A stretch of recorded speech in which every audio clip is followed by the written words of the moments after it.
TikTok, time to rock. Good evening, good morning, good afternoon to everyone who's watching from all over the world. It's your friendly neighborhood philosopher here. Actually, two friendly neighborhood philosophers here, and one who's actually significantly more active in philosophy. You, obviously. No, that would be you. The true David S. I got a PhD. I have not touched it since then. No, I've done some presentations at philosophy conferences and stuff, but basically, I have not been too involved in recent years. But you have. Yeah, no, I've been trying. I've been trying to really focus on theological dilemmas and a lot of philosophical issues with Islam, and I'm really excited to talk about the huge number of issues that Jake exposed. It's actually really bad. After this debate that you did with Jake, I ended up making even more dilemmas than I wrote in my book. And so now I actually have to make a third edition with like at least another 50. Yeah, I thought, let me break it down for everyone. So I have David S.'s book, The Death of Allah. You want to show everyone? Yes. The Death of Allah. You're covering up the subtitle. What's wrong? 100 Dilemmas That Disprove Islamic Theism. So he covers all kinds of things. I read the last 10 because those I thought would actually be relevant to the debate with Jake as far as going in a direction that we normally don't go in with the Islamic dilemma. So we normally present the Islamic dilemma, some version of, hey, the Quran confirms our scriptures but contradicts our scriptures, and so the Quran's got a problem there. But you can actually go in a significantly more philosophical and theological direction and bring out additional problems. And so I normally would have spent a crossfire sort of just going through Quran verses and saying, what does Allah mean? Oh, he really means it. Okay, why didn't he say that then? But Jake was debating multiple people on the Islamic dilemma. So I was like, okay, well, I'll run some of these issues that come up in David S.'s book by you to get feedback from an actual Muslim, and then we'll see what David S. here can do with that stuff. That. So if anyone's not familiar with David S. here, it's my cousin from the Sagara Cartel. His name is David. Claro que sí, man. Claro que sí. Esto es David Seguera Real. I'm the real one, dude. Sí. Taquitos. Burritos. That's right. Let's see. And someone said, let's see.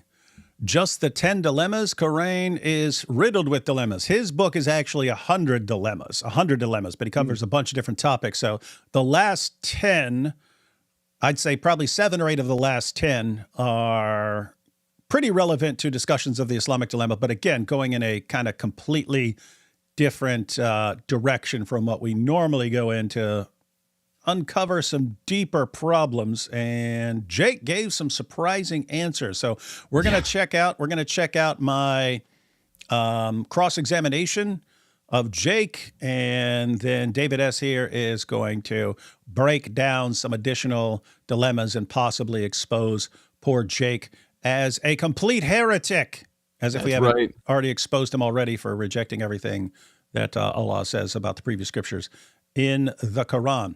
So, David S., we're going to have a problem that we're both David S's here. That's true. But that's true. yeah, hey, before we get started, why don't you share some things about yourself and whatever information you want people to have. Also, everyone, I have a link to his channel, which he's been historically pretty lazy about, but hoping he'll jump into a live stream and be like, well, this is fun, so I got to do more cool stuff. I'm going to try to. Yeah. So why don't you break down a little bit about the sort of things that you're interested in? And guys, I have a link to his channel. You can subscribe over there, and I have a link to his book, The Death of Allah. And if you're not sure whether you want it, wait till we get into some of the arguments, and then you'll see kind of how he what the sorts of stuff he deals with. Yeah. Yeah, name's David, and I have the YouTube channel Be the Iron, which is telling people to be the iron that sharpens another, based off Proverbs Oh, so you 27:17. don't mean like the iron that's flattening people's clothes? That's exactly right. Okay. No, because I want to straighten people out. Don't get me wrong. So I guess you could say that too.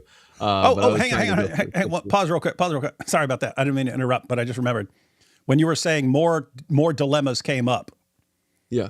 You said you were watching Jake and more dilemmas came up. Is that what you said? Yes. Yeah.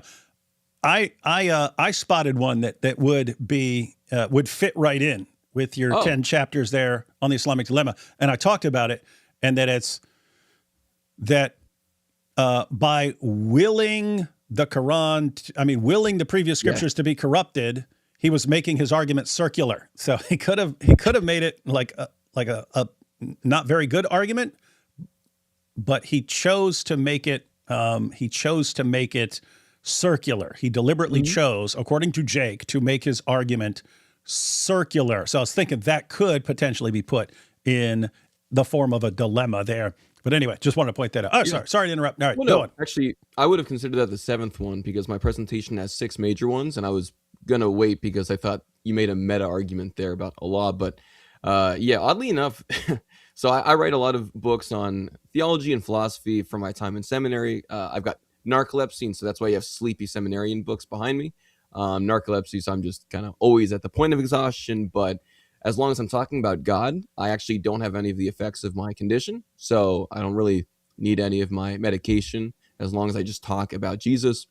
I also make some books for students, people in college who are just trying to learn how to evangelize. So I've got Faith That Speaks over in the corner there to help people learn how to evangelize. And I train college students and high school students on how to share their faith in an effective way.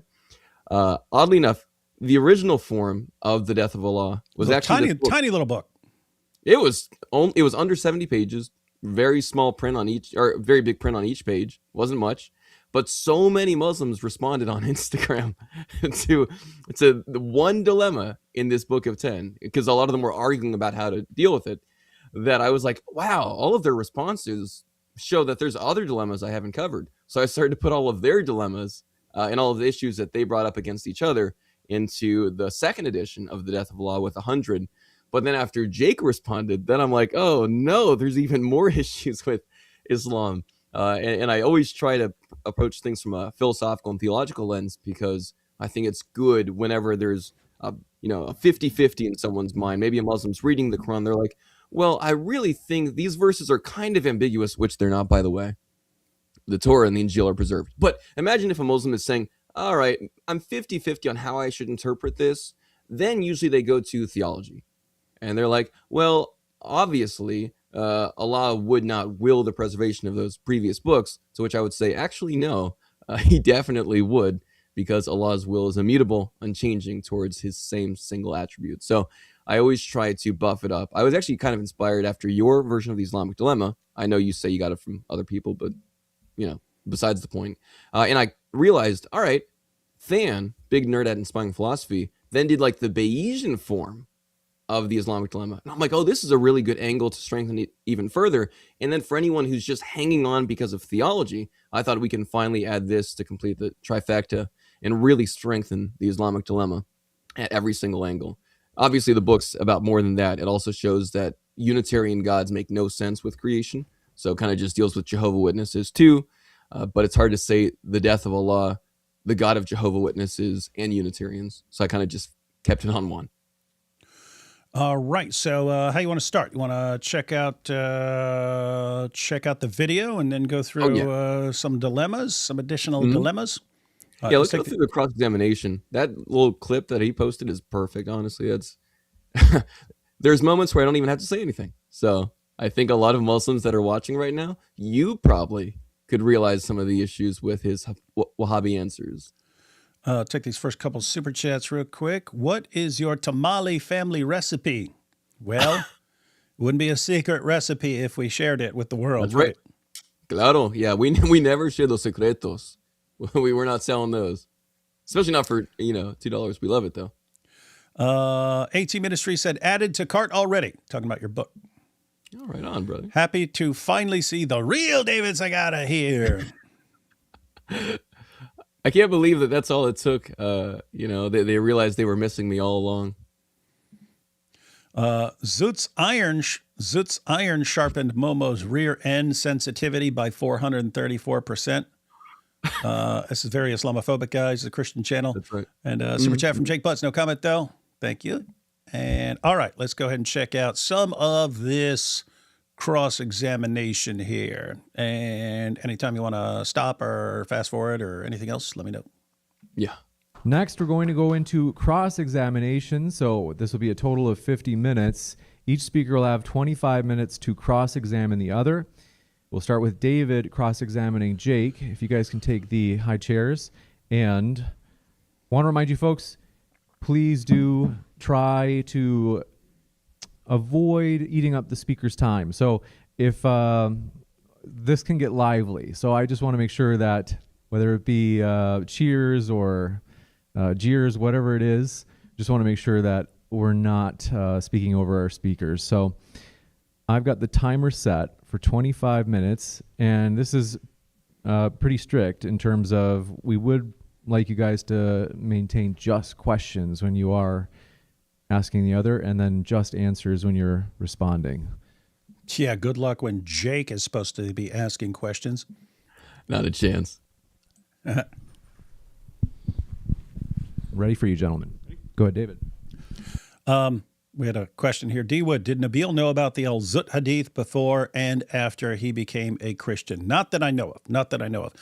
That story was just not popular among Muslims in the West. Arabic-speaking Muslims were more familiar with it. I asked Rashid about it. Brother Rashid, so he grew up in Morocco. He said, yeah, he was familiar with that story his entire life. So I don't know that Nabil never heard the story, but I never heard him mention it, and I never mentioned it to him because I didn't know about it back when we were talking.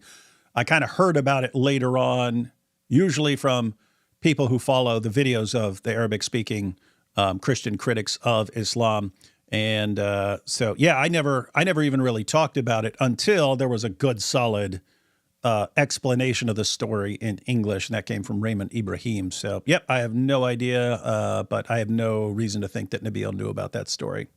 Yeah, unlike Muhammad with the men of Al-Zud, who was quite popular, that hadith wasn't too popular out here. And so it took a while for that hadith to really get down to business. Well, it did not take very long for the Al-Zut. I was trying to show everyone that David S. is different. He's not like the rest of the rabble we have around here, but he ruined it. Alhamdulillah Masih, that's exactly right. Alhamdulillah Masih. Here we go. Yeah, Jay, I don't know exactly what you believe on some issues. I have a couple of questions for clarification that they'll become clear in a second. So I'm assuming that, do you believe that Allah's speech is an attribute? What do you mean by Allah's speech? Like is the speech of Allah, is that one of his attributes? I've heard Muslims say that. I don't know if you believe that. Yeah, I mean, it's ambiguous whether you mean in general his ability to speak or a specific act of speech, but yes. Do you believe in like what are you grinning about that? Well, it's just funny because Allah, according to Wahhabis, is like immutable. And so what he wills is immutable. And Allah, therefore, can't just like start willing that his speech happen, right? He must always will that his speech be presented and revealed eternally, right? Always eternally spoken, as many Wahhabi scholars admit. That Jake, for some reason, disagrees with a lot of these Wahhabi scholars, that Allah is able to be said as being eternally speaking, always speaking, not just the ability to speak. So Jake makes it sound like Allah has the potential to speak, but it hasn't been actualized, right? He's like imperfect. He needs to wait on creation for his ability to speak to actually be perfected. So just weird choice on his end. It's part of a dilemma, but I'll hold off on that. Mm-hmm. And now I start asking about the heavenly tablet because yeah, heard tons of Muslims say that Allah's tablet in heaven is like co-eternal with him and so on. So interesting to hear Jake deny that, but here he goes. a heavenly tablet? Let me back up slightly. or a specific act of speech, but yes. Do you believe in like a heavenly tablet? Again, what do you mean by heavenly tablet? Like, is there a preserved heavenly tablets that is Allah's book? There are Quran. I hear Muslims say that all the time, but there are also Quran verses that sound like that. There's a preserved tablet, yes, which contains the Quran. Yeah.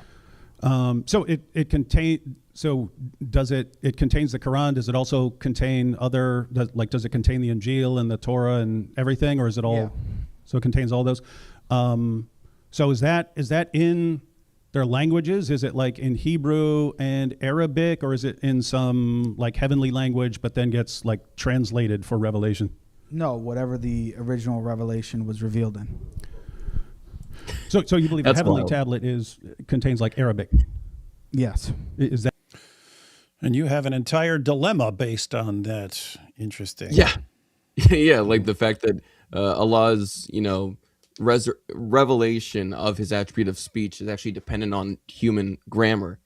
In our languages, temporal languages that change over time, have their own grammar and structure and syntax and cultural function. So Allah's revelation of speech is actually dependent on humans. And so the understanding of it is actually based in human understanding and not in Allah's revelation. The eyeball here said, if David was really wood, what kind of tree would he be? Garkid tree, because I don't snitch, unlike Malik. That's right. Malik ain't no Garkid, Mhm. because Garkid don't snitch. All right, That's right. Here we go. Eternal? No. The heavenly tablet's not eternal. No. Hang on. Okay. Torah Back and up. everything, or is it all? Yeah. So it contains all those. So is that in their languages? Is it like in Hebrew and Arabic, or is it in some like heavenly language, but then gets like translated for revelation? No, whatever the original revelation was revealed in. So you believe the heavenly tablet contains like Arabic? Yes. Is that eternal? No. The heavenly tablet's not eternal. No. Okay, interesting. Allah's speech. Would Did you you say think it Allah's? was? Did you think we believe that? I've heard Muslims say that. I've never heard any Muslim say Okay, that. so you believe Allah's speech is eternal, but not the heavenly tablet? Allah's speech, that's why I asked you to, I'm not supposed to ask you questions, but in terms of clarifying, when we say we believe that Allah's speech is eternal, that's referring to his ability to speak, but we believe that he speaks by his will and power whenever he wills. So any particular act of speech is not eternal. It has a beginning and time, including the Quran. Interesting. Wild. So do you? It's extremely weird. Like if You've heard Muslims say the Quran's like eternal, right? I've heard that like a trillion times, and he's saying he's never heard any Muslim say that. So that is very interesting. But also, if Allah's speech is eternal, but any act of speech is temporal, then like, How does it change?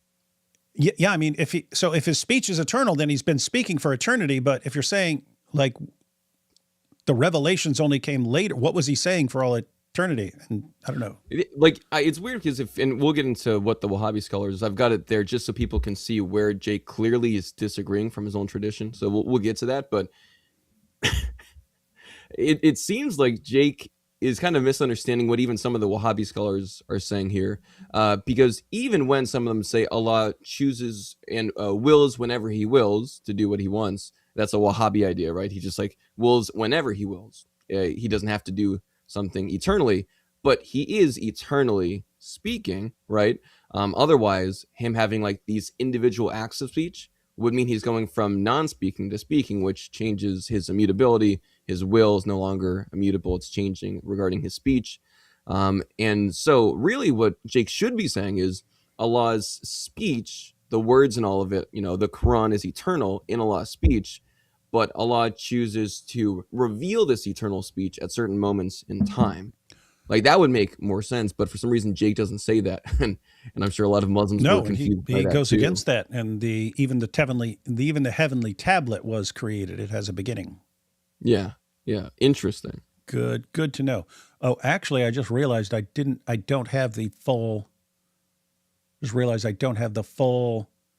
Even my crossfire. I just went and to where it looked like we were changing places, but I'm obviously wrong because I know we went the full 25, and yet I have 22 minutes here. So, I mean, honestly, the first like 10 is where you get most of the okay. theological dilemmas. Yeah, so it's fine. we'll watch this until we and I remember I go back to something at the very end, but I don't remember what I went back to. I remember at the end I was like, oh, I want to ask about this real quick. But yeah, we'll watch until I start going off in a different direction. Believe, do we have any access to the preserved heavenly tablet apart from what Allah reveals in books that are sent down to us? No.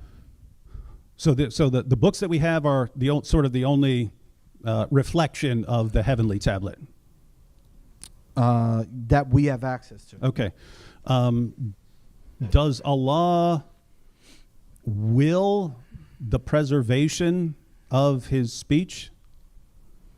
In terms of what? What does speech refer to? Like in general, everything? Yeah. On Earth, no.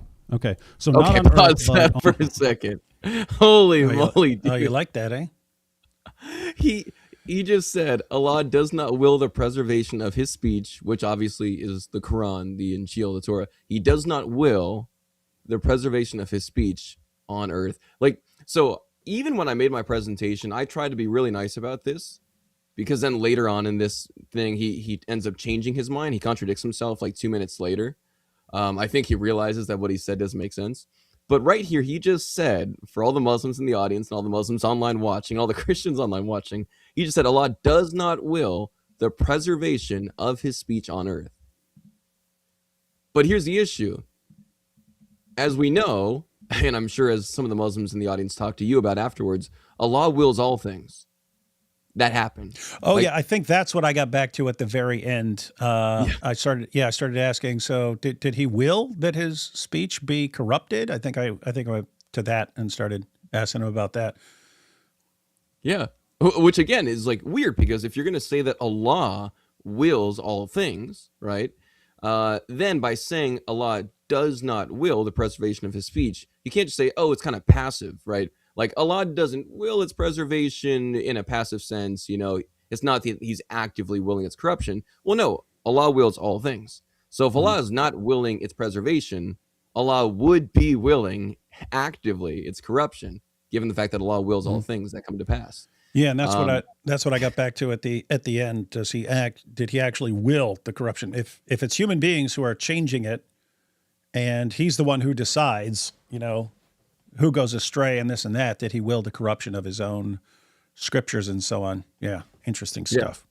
Kind of incoherent. The heavenly tablet, he wills the preservation. Yes, it's preserved, yeah. So the one we don't have access to, he wills the preservation of that, but the ones we do have access to, he doesn't will their preservation. Exactly. I love that exactly. Wait, so the one that is completely useless to us because we have no access to it, he's like, oh, I need to protect that. But the ones he actually gives us access to and are therefore useful to us and can guide us, he doesn't will their preservation. What's the point? Like, why is Allah so unintelligent that he's like, you know, and I know the Quran and some of the Wahhabi scholars will be like, well, Allah protects the tablets in heaven that has the Quran in it and all that, so that Shaitan and some of the demons and the jinn can't go and try to change it and scribble in it and corrupt it, right? So he preserves the tablet in heaven. The useless one. Exactly, the useless one that doesn't actually have any impact on us whatsoever. Except for the fact that everything written in that tablet is actually meant to, according to a lot of Muslim scholars, and we'll get into this after the video, Muslim scholars and some Wahhabi scholars say that the preservation of the heavenly tablets is the explanation of the preservation of the earthly books. So it's the fact of the heavenly tablets' preservation that you can trust that the Quran on earth is preserved. But sadly, here's the thing. Well, not sadly for Muslims, not sad for us. If whatever is in the tablets, you know, the Quran, by it being in the tablets, you can now have a sense of peace and assurance that the earthly tablets are preserved. Well, what else, David, did you just get him to admit is also written in the tablets? Torah and the gospel. Which means that by that same standard, if they use that as a standard for assurance of preservation, that would mean that the Torah and the Injil, the Gospel, and the Zabur, and everything else, is also able to be said, assured preservation on earth.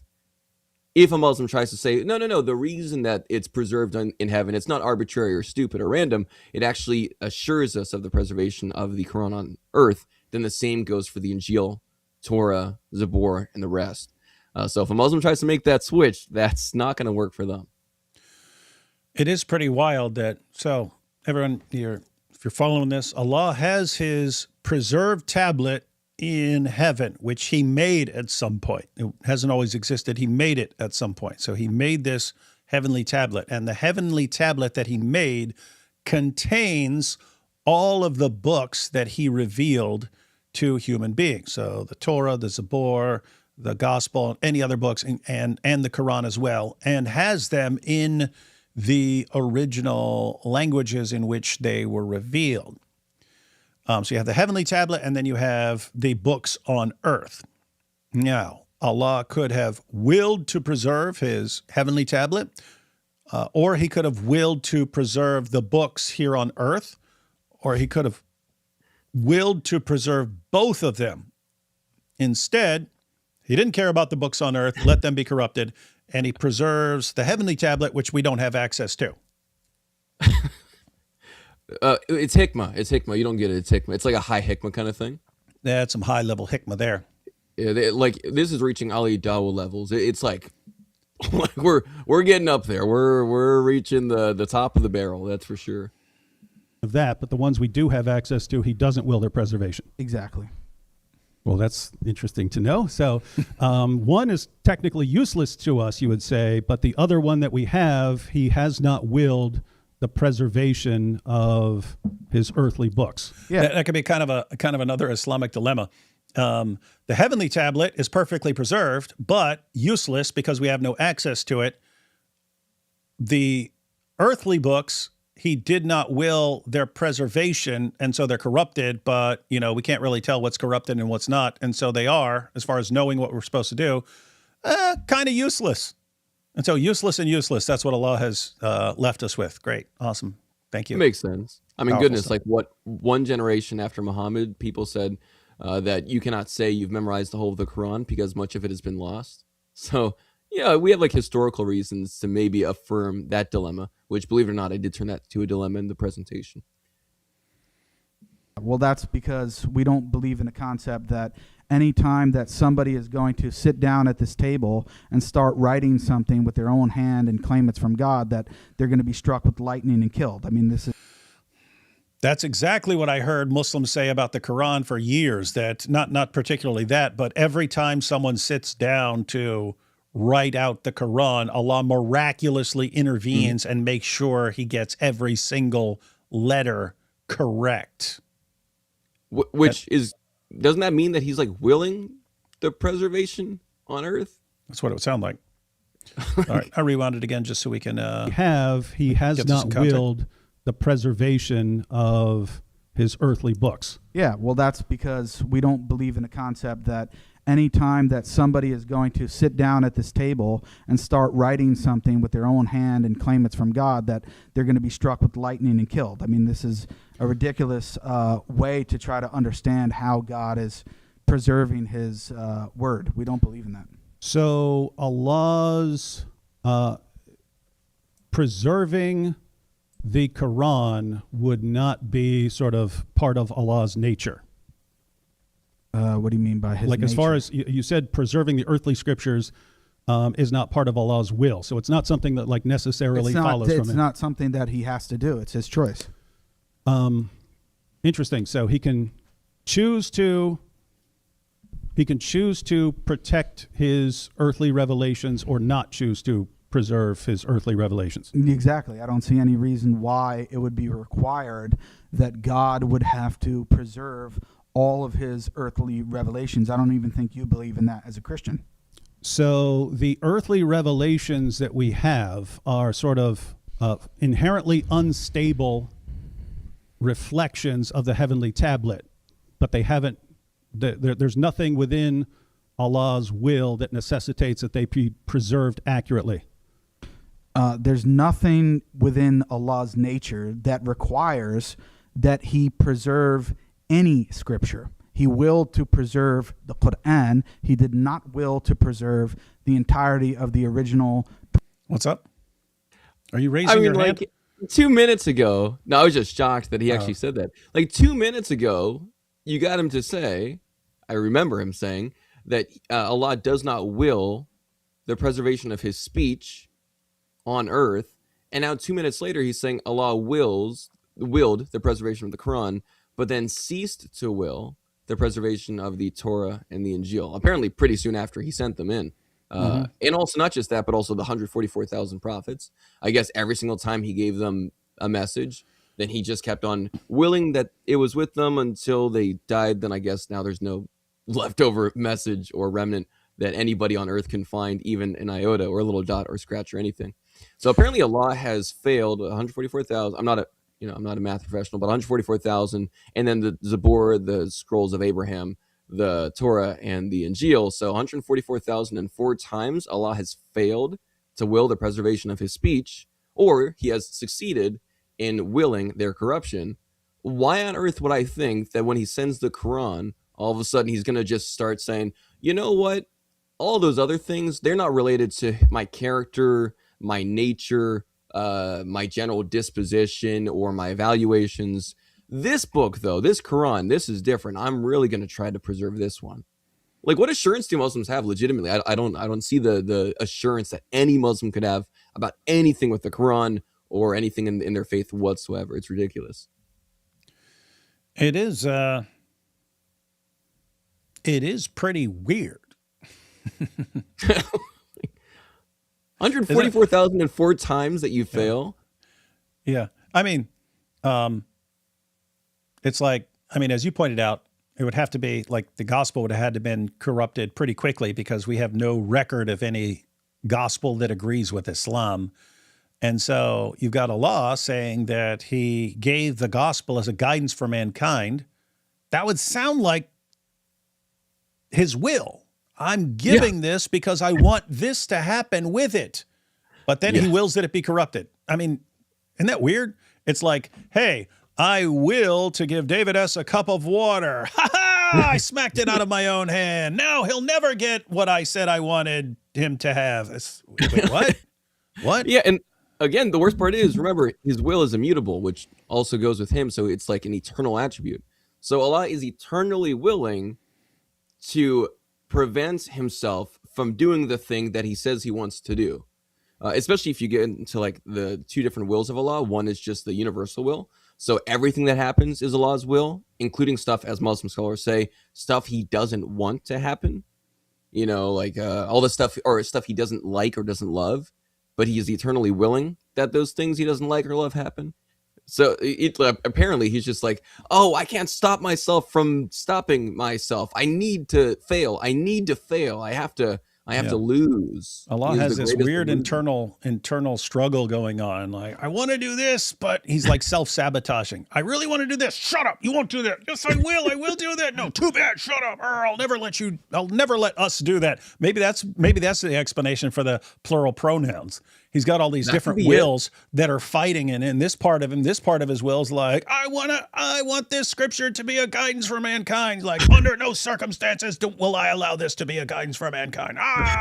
And then they fight. That's why he has the two right hands. The two right hands are like arm wrestling each other to see which one works out. For all eternity.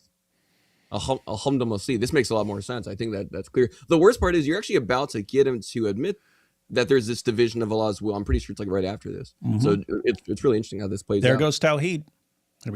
Automatically. Accurately. There's nothing within Allah's nature that requires that he preserve any scripture. He willed to preserve the Quran. He did not will to preserve the entirety of the original Torah or Injil or other revelations. So with respect to his revealed scriptures sent down, you would say his will is divided. He has willed to preserve the Quran, but not the other scriptures. Correct. Why is he so matter of fact about that? So Allah's will is divided with regards to his revealed speech. He wants part of his revealed speech preserved and part of his revealed speech not preserved. Yeah. And so, Yeah. good to know. Good to know. Why is Exactly. he so okay Duh. with saying that? Duh. Everyone knows that, David. Interesting. Yeah. And then millions of Muslims rising up. Yeah, I have to say, I was not expecting some of these answers. Yeah, and this one's like really damaging, right? Because again, this isn't just, I know some Muslims or even Christians might be like, well, maybe it's like a weird Wahhabi thing. Nah, it's not. Okay, Wahhabi scholars are pretty clear that Allah is one, Tawheed in every sense. All of Allah's attributes are one. His will is considered an attribute. Therefore, his will is one and not composed, no parts, no divisions, right? So this would be like a pretty strong blow to standard understandings of Tawheed, in claiming that Allah is not composed of parts or portions, because then it's not just that he has like a divided will, he has an opposed or eternally contradictory will. Since again, his will is eternal and unchanging, this means that Allah has an eternally contradictory set of wills, and he's timeless, right? So there's no, you can't say, oh, well, he's willing it at this time. I'm like, no, his will is timeless. So you can't say that he's willing this at this time compared to this time, right? At least in the standard understanding of a timeless, non-sequential will. We might want to bring up some of this in responses to their objections about the Trinity. It's like, okay. Mm-hmm. Like part of Allah is saying, I want to preserve my speech so it can be a guidance to mankind. Another part of him saying, do not preserve that, dude. Do not preserve that. We're going to have to fight over this. Wait, that's what they said about Muhammad Ajab straight up said that. He said, if Jesus and God the Father got into a fight, who would win? Right? And so they, and a lot of Muslims are like, alhamdulillah, alhamdulillah, and they think it's like a really clever argument or something. Because they don't understand that our God is like one in will. But then ironically enough, we can easily just say, who's going to win a fight, Allah or Allah? Because obviously Allah's he said Allah's will is divided. So it's Allah's will versus Allah's will. Yeah. Yep. Yeah. Eternally. Right. Forever. Too bad. Allah's will just kicking the crap out of itself. Yeah. My money's on Allah's will. Allah's will is going to win that one. Yeah, probably. So why would you believe that he would will the preservation of the Quran and not the other scriptures that the Quran says it's confirming? Because the Quran is the final revelation for mankind, and it's applicable to all of mankind, whereas the previous revelations were not. They were for specific groups of people, for specific guidance for mankind. Like the Quran says, a guidance for mankind. The gospel, the Injil, is a guidance for mankind. Which means, well, actually, this is fine. We can play this back. If you go back 10 seconds, we can just fill this in and say, if Jake is saying the standard for knowing Allah will preserve something is that it's a guidance for mankind, then we can actually use this as a new dilemma and say, oh, okay, let's see what the Quran says. So actually, yes, never mind. This is good. We can use this. And not the other scriptures that the Quran says it's confirming. Because the Quran is the final revelation for mankind, and it's applicable to all of mankind, whereas the previous revelations were not. They were for specific groups of people, for specific times, and that was part of God's plan. He always had it in that manner. Now, when the final revelation comes along, and it's for all of mankind and all time going forward, he chooses to preserve that according to his plan. And yet in the, let me see what you think about this. In the final revelation, he gives as one of the reasons Jews and Christians should believe in that revelation, that it's confirming ours. Wouldn't it have been good to preserve our scriptures so that they would actually line up, instead of allowing ours to be corrupted so that they don't line up and then the argument doesn't work at all? Well, I don't really understand how this relates to the Islamic dilemma. Everything he brings up about the Islamic dilemma has nothing to do with the Islamic dilemma. Authority. But he doesn't understand why the Quran confirming the previous scriptures, but Muslims claiming that the previous scriptures have been corrupted, presents a problem. By the way, Jake, the name of that problem is the Islamic dilemma. There's contradictions, David. There's no way that there can be an Islamic dilemma because there's contradictions in the Quran. Therefore, there's nothing wrong. What a wild response he gave. And again, like, we can just fill this in. Now we can actually get him on record saying we can know it's preserved because it's a guidance for all of mankind. Well, the Quran says that that's what the Torah and the Injil are. Therefore, again, by that same standard, Allah would preserve them. So that helps us again on the theological end. But then he also says that, there's nothing in Allah's nature that would ever cause him to have like a specific reason to necessitate the preservation of the Quran. So then why does he will the preservation of the Quran? Is it like arbitrary? Is it just like, oh, this thing's last, therefore it should be preserved, but then that means also all the past things shouldn't be?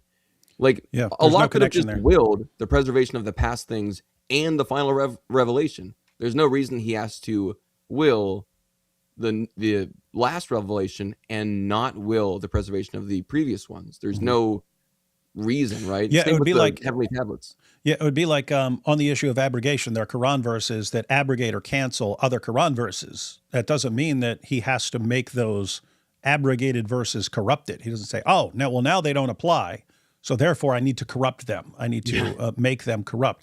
Doesn't make any sense. But so it's one thing to say, hey, Allah doesn't really care about previous revelations because he's got his final revelation. Okay, but his final revelation tells Jews and Christians that the reason you can know it's the final revelation is because it lines up with your revelations. Oops. Mm-hmm. I said that from the moment I wrote the heavenly tablet. Can't say from eternity with Jake. But Allah knew that his final revelation was going to point to, as confirmation of its authority, inspiration and authority, was going to point to the previous revelations. But then he had those previous revelations corrupted. And so it's like, I've got this revelation. I'm going to give it to people. And here's my main argument for why they should believe in it. It confirms these scriptures, which, I wanted them corrupted. So he also deceives Muhammad, though, right? Because doesn't he say to go to the people of the book if he has questions? Mm-hmm. So that means that he's actually telling Muhammad to go to people whose books he already willed the corruption of, his own speech, because apparently he doesn't care that much about his speech sent down. His attributes manifested in reality have like no bearing whatsoever. So he's like, Muhammad, go to those people whom I sent down speech to, and they're going to help you understand the Quran. How will they do that? By giving you lessons from speech that's been corrupted by me. It's all useless. Just all useless. So Jews and Christians can only know that the Quran is the word of Allah because it's confirming our scriptures. But sadly, we can't test that because our scriptures have been corrupted. And if Muhammad wants to know if his revelations are from God, he can do that by making sure they line up with our revelations. But so sad, Allah had them corrupted. And therefore, no one can test this revelation anymore because all the ways that Allah listed in the Quran itself for knowing that this is the word of Allah, he had all the evidence corrupted. Unfalsifiable. Now you just have to take it on Muhammad's word. You just got to be like, well, Muhammad said so it must be true. It's actually like pure circular reasoning, which I know all of the Muslim responses to the Islamic dilemma are, but I think now with the theological leg of this, you can see that even at the like level of Allah, this is just pure circular reasoning.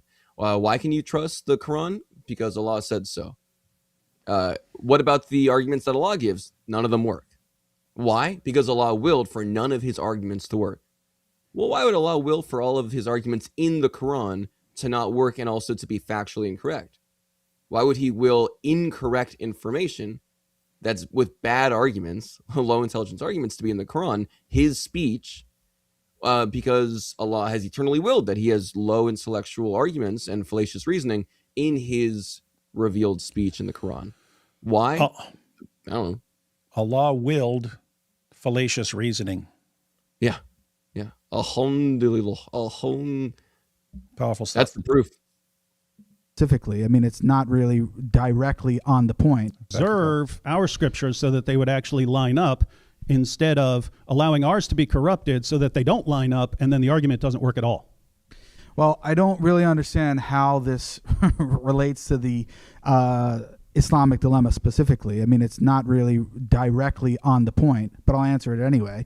We believe that God chose not to preserve those scriptures. Now, we believe that he preserved enough of them in order... Guys, always pay attention to we believe, we believe, we believe. This is becoming way more common. It's not the Quran says, the Quran says, the Quran says. It's we believe, we believe, we believe. And what's the entire point? I mean, the point of the Islamic dilemma is what you believe does not line up with the Quran at all. It doesn't. And so when we bring up, hey, here's what the Quran actually says, or here's this problem or that problem, they go, but we believe, but we believe, but we believe. And what's he saying here? He's saying things that aren't in the Quran at all. At all.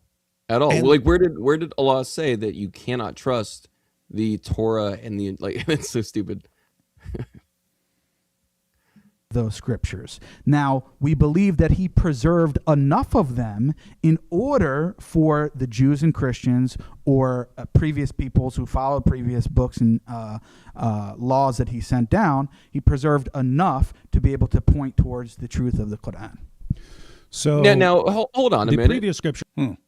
Well, if Allah is able to, because now this is even worse, because maybe you could say, oh, well, like, you know, Allah gave these people the freedom of the will to corrupt the text that he had sent down, all 144,004 instances that he did this. He gave them the freedom of the will to corrupt it, and so that's why he did it. No, actually, you can't go with that argument, because he just said, no, Allah willed the corruption of it, but not the complete corruption. He willed enough of it to be preserved to point to the Quran. But if that means that he could have willed it to be preserved, obviously Allah is not limited, right? So if he could have willed a little bit of it to be preserved, he could have willed the whole thing to be preserved, then why didn't he? Yeah. And why make this whole cherry, like, he, again, another fallacy. He is forcing people to do a cherry picking fallacy, or use cherry picking fallacies in their argumentation from the Bible to the Quran. And so now all you Jews and Christians, you have to go into your scriptures, and wherever it confirms the Quran, then that means that Muhammad's a true prophet. Now, if your book also matches up with other random books on earth, ignore that. That doesn't count. But if it randomly matches up with our book on some spurious or poor interpretation, then you can trust it. Yeah, this is wild stuff. So as David was pointing out there, it seems Jake's position is Allah willed that parts of them be preserved so that you can find those parts that agree with Islam, and you're supposed to conclude based on parts agreeing with the Quran. You're supposed to conclude that the Quran is the word of Allah. So he didn't just leave it into people's hands, just let them completely corrupt it. No, he said, I want to make sure that enough of this is preserved that people can engage in some circular reasoning and conclude that the Quran is the word of Allah. And it's like, wait a minute. So his will is like why? Why would you will part of it be preserved and not just all of it be preserved? And then supposedly it would line up perfectly with the Quran. There's no connection. There's no connection here as far as reasoning, as far as like, oh, here's why Allah would want to do this. It's just they're reasoning backwards. It's here's what we were told when we reverted to Islam by our sheikhs and imams, and now let's go ahead and twist the Quran until it lines up with that. And it's like their entire goal is always force Allah's speech to line up with what we were told, even though what we're told isn't in the Quran at all. It doesn't come from Allah or from Muhammad. What was that myth? What was the innkeeper's name? The Greek myth, man. The Greek myth. Let's see. Oh, goodness. Greek. I just forgot the name. Innkeeper myth. Who is that? I'm not Greek enough. I don't know. What the heck is his name? Oh, Procrustes. Okay, Procrustes. Yeah. They always remind me of Procrustes. So Procrustes was this insane demented innkeeper, and he had a bed, and the bed was exactly a certain length. And you'd come to the inn, and if you got into the bed and you weren't the exact length, he would stretch you out. He would stretch you out so that you fit the bed. And if you were longer than the bed, he would start chopping off body parts until you lined up with the bed. But that's how Muslims are with the speech of Allah and Muhammad. It's like, it doesn't line up. So let's just start chopping this off, and we're going to stretch this. We're going to chop this off. We're going to stretch this. We're going to chop this off. And eventually it'll line up with what we already want to believe. Which is wild, because in Jake doing this, I just realized actually, Jake actually just introduced another division in Allah's will. Because before, when you brought it up to Jake, you're like, hey, doesn't this mean that there's divisions in Allah's will between his revelations? And he said, yes. Well, now you just got him to admit that now there's divisions in Allah's will for just one revelation. Oh, yeah. He can will part of the book to be preserved and part of it to be corrupted, and then wants us to go to find the parts that were preserved and to be shocked that they agree with the Quran. And so then we're supposed to believe in the Quran. And ignore the parts that are corrupted. Yeah. And so, his will is divided with respect to particular books. This is, wow. Allah is pretty, Tawheed's just screwed up, man. Well, because now it's 3 major divisions, right? There's 3 splits in Allah's will. There's the split between the old revelations and the Quran, right? They're corrupted and this is preserved. But now there's 2 more divisions in the Torah. Part of it's preserved and part of it is corrupted. And then in the Injil, part of it's preserved and part is corrupted. So now there's these 3 big divisions happening, and we're not supposed to say 3 when it comes to Allah, but apparently now we have to. What are we supposed to do with that? Like, why is Allah so bad at this? Why does he argue like some sort of 7th century caravan? I don't know. It's just weird and strange. Allah's will got zooted, man. Jake zooted Allah's will. All these The Torah divisions. and the gospel and whatever else Allah has revealed. Back up, Slade. Were previous peoples who followed previous books and laws that he sent down, he preserved enough to be able to point towards the truth of the Quran. So the previous scriptures, the Torah and the gospel and whatever else Allah has revealed, they kind of they have like an expiration date, like milk, right? I don't know what you mean by that. Well, you Well, said it they're makes just sense revealed for a because- certain place, for a certain group at a certain time, and that they're, Yeah, that's what he. Yeah, it's got an expiration date. Yeah, it's toxic. That's right. The I like milk's the gone milk bad. one because The Torah's gone bad. that's right. Injil Gospel, too, bro. the gospel's gone bad. They call it the bad news now. Yeah, it's got an expiration date right on it. And you guys are still trying to use the gospel. Yeah, one day after Jesus went to heaven. One day after. Too bad. What his plan was, that for specific groups of people, he revealed certain laws. You even agreed with that when you were citing Quran 548. I don't agree with your interpretation of that. It's what he But, says. Yes, Oh my goodness. he revealed certain revelations and laws for certain groups of people that was context dependent. Now, Okay, wait a second. since these revelations, So, and this is this also in the Death of Allah, this is a separate dilemma about like Allah having context-dependent language. It's kind of funny how many of the exact things I wrote about in the last 10 dilemmas ends up being what Jake talks about here. He talks about like context-dependent language and saying Allah's choice of revelation is dependent on the context. Well, here's the issue. That means that Allah is dependent on something, right, for his choices, but Muslims often say that Allah's will is this independent, immutable aspect of him that's always been there.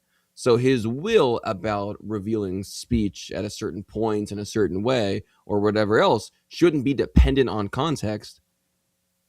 But now he just admitted that Allah's choice is dependent on context. Why is the context different between Jews and Christians versus later Muslims? He doesn't say, he just says, well, there's a different context. He just says it. He doesn't explain it. That's all you need to do. Mm-hmm. Context dependent.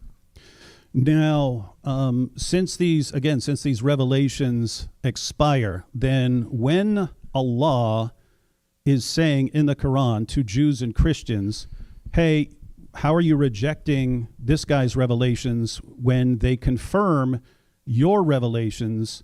And you said that you don't think that requires the preservation of the previous scriptures, but would you agree that, well, let me put it this way.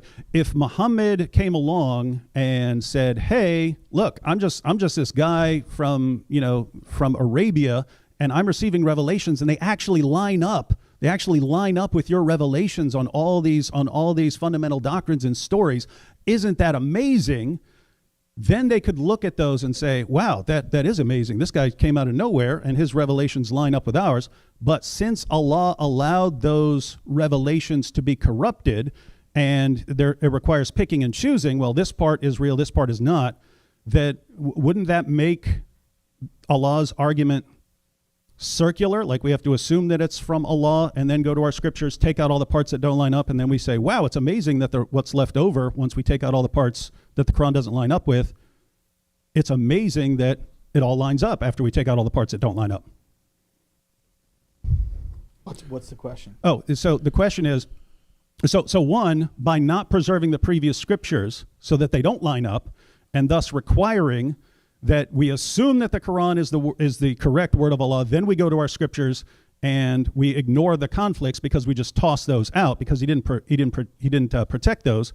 Then we're having to start by assuming that the Quran is the word of Allah in order to go and take out the parts that disagree with it. And this is supposed to convince us that the Quran is the word of Allah because it lines up with what's left after we take out all the other parts. How would that not be circular? No, well, you're not merely attempting to be convinced by the previous scriptures matching up with certain parts of the Quran. That's not. It's exactly what Allah says over and over again. I'm confirmed. Why are you rejecting Muhammad when he confirms your revelations? Why are you rejecting the Quran when it confirms your revelations? Why are you rejecting when it confirms? Confirms. And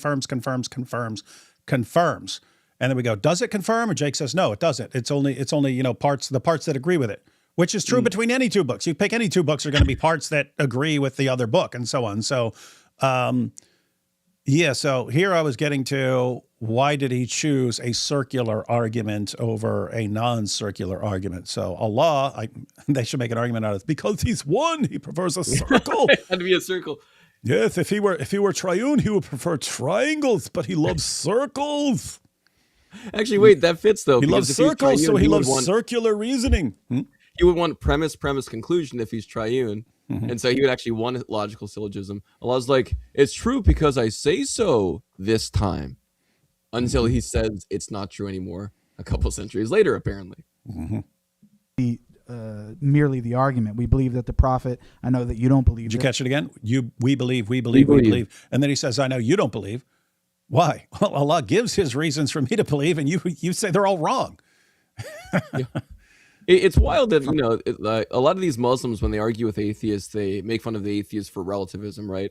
Like, oh, you're just going based off your like personal convictions, and you're, even if you go with the more advanced atheists that go into like some sort of metaphysical or metaethical principle, and it's like, it doesn't matter because you're still denying these fundamental explanations for morality. But then when Muslims are arguing about things like child marriage, or things like the Islamic dilemma, or things like slavery, a lot of cases, unless you're Daniel Hakikachu, but a lot of cases they'll say, well, this was just normal behavior back then, or this is something that they believed at the time, or this is something we just believe today, right? There's no like objective standard that they're willing to go to on harm principle for child marriage, or like human moral value for slavery, or in the Islamic dilemma case, they're not willing to go to the Quran to see what the Quran says, right? They're like, well, we know that the Quran can't mean what it's saying. Allah can't mean what he's clearly saying in his clear book, because if Allah was saying that, then it would be. Did you say queer book? No, but you could. Well, maybe if you look at the Night of Al-Zut, but I would say that it's really clear that Muslims like Daniel Hakikachu, but also Jake here, recognize that it's a contradiction, but they don't get that that's part of the dilemma. Over and over, they're like, no, because if what you're saying is true, then the Quran would have contradictions. It's like, yes, like that's the whole point. That's the entire point of the dilemma. Yeah, that's we probably need to draw attention to this, but they're along the lines of like, we can be circular, and since we can be circular, you can't make us not believe in this, right? Like, we're assuming that the Quran is the perfect speech of Allah, and therefore, if you show that it's confirming scriptures that contradict it, you must be getting something wrong, and those verses that you're quoting must not mean what they say. And so, we can reject your argument. Well, that's true. We can't make you accept an argument. But keep in mind, the issues we're talking about with the previous scriptures, that's meant to convince us. Yes. Allah is supposedly saying something that to convince us. You Jews, here's why you should believe in this. You Christians, here's why you should believe in this. And the reasons he gives, Muslims say, no, your scripture is being corrupted. And it makes the argument circular. We have to assume that the Quran is the word of Allah like they do. And if we do that, then we'll conclude that the Quran is the word of Allah. Oh, great. That's true with anything. If I start by assuming that the Book of Mormon is the word of God, well, guess what? I can conclude based on my initial assumption that the Book of Mormon is the word of God. It's just weird. They would never accept this stupid argument with any other book on the planet, but because it's their book, they just accept anything. They lower the standard down to where there is no standard of what makes a good argument. Make a good argument. You're looking for true premises and valid logic. They go with fallacious logic and false premises and say, you see, this is the proof. And it's like, I don't think the truth would need endlessly fallacious arguments and false premises to show that it's somehow true. Of course. Now, of course, like, to be fair with Islamic theology, I make a dilemma about this in the death of Allah. Allah doesn't actually have any reason to think that truthful, honest, open communication is a good thing. All right. I think that might be like Dilemma 100 and a different version of it. It's like Dilemma 60 or whatever. But, for us Christians, we actually believe that our God would, before creation was ever a thing, our God would have a high evaluation, like a high axiological evaluation of something like communication, truthful communication. Why is that? Because there's three persons who perfectly know each other in perfect, truthful, eternal communication. So, of course, God, the triune God of Scripture, would actually value truthful communication when he makes his creation. Allah doesn't have any other persons, and so Allah doesn't have any reason to value truthful communication, logical presentation, honesty, even self-revelation makes no sense, by the way. The Quran makes no sense because Allah doesn't see self-revelation expressing himself to another person. He doesn't see that as a good thing eternally. So the fact that Allah even has a Quran makes no sense. It goes against his nature, right? Like the God of Christianity, that makes sense because he actually sees self-expression, showing himself to another person. He eternally sees that as a good that's fully actualized in him. So, of course, he would send down scriptures and divine revelation makes sense. But in Islam, forget all these dilemmas. The Quran's existence makes no sense given the Unitarian theism of Islam. Like, at all. Not at all. Stupid. And David S. here likes to do that a lot. Yeah. It's show true. That Islamic theology just breaks down because it's all wrong. Yeah, of course it is. Let's see if there's anything else here. Our paradigm, we believe that the prophet performed miracles. We believe that he had true prophecies. We believe, and many other things that confirmed the veracity of his prophet. We believe that he performed miracles, even though the Quran says he didn't perform miracles, but we believe it anyway because we've been told that, and we believe, and we just don't care what the Quran says at all. So it's not you have to just go to this one specific part of the previous scriptures, and if that doesn't convince you that you're damned to hell or something like that. That's literally what the because this is you're talking about what you believe, but the Quran is presenting a case to Jews and Christians. Yeah. You Jews and Christians are wrong for rejecting this book. And we say, okay, why should we believe in this book? And the response is, it confirms your book. And we look and we say, well, there's a bunch of things it disagrees on, like really important stuff.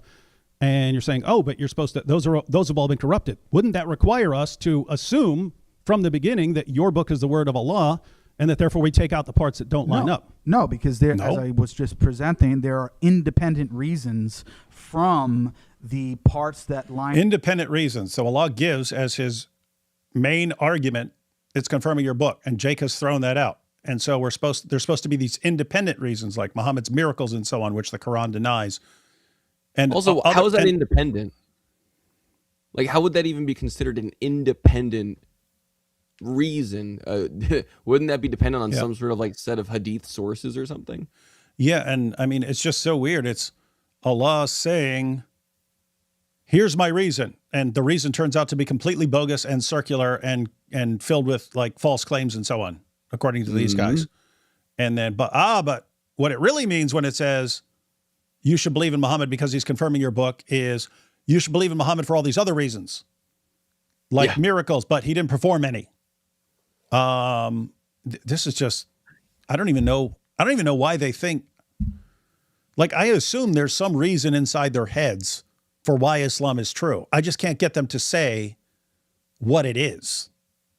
Oh, I guarantee you I know what it is.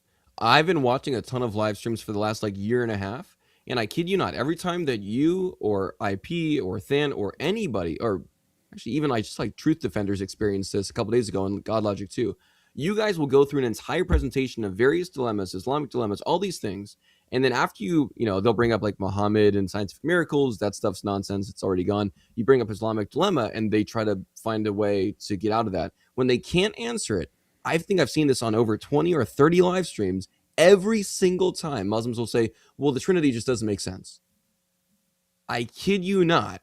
Over and over and over. I think Than even brought this up. He said, or no, I'm sorry, Truth Defenders brought this up like a day or two ago. He says they just always retreat back to Tawheed, which is actually why, I kid you not, I wrote this book whenever I did like a year ago or whatever, and then I made the updated version, because I started to notice that Muslims always just retreat right back to Tawheed because they legitimately do think, I know they do all this posturing where they think the Islamic dilemma doesn't work. No, I think in a lot of cases they kind of recognize it does. But they're like, yeah, but at the heart of it, it's really just the Trinity doesn't make sense. Tawheed makes more sense.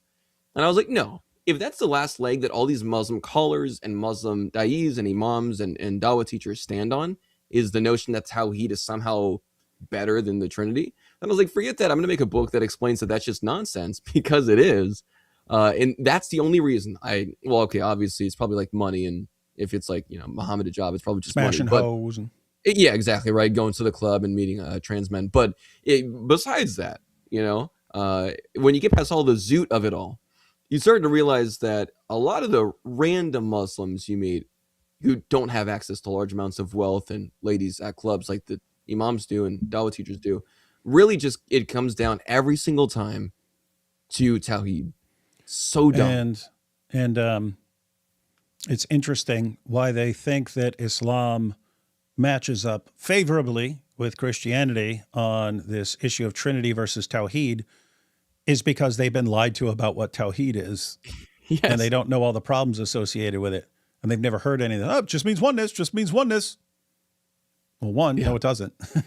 Yeah.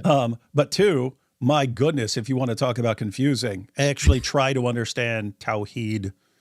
Try to get your mind around that based on what the Muslim sources say. It's like it's beyond ridiculous.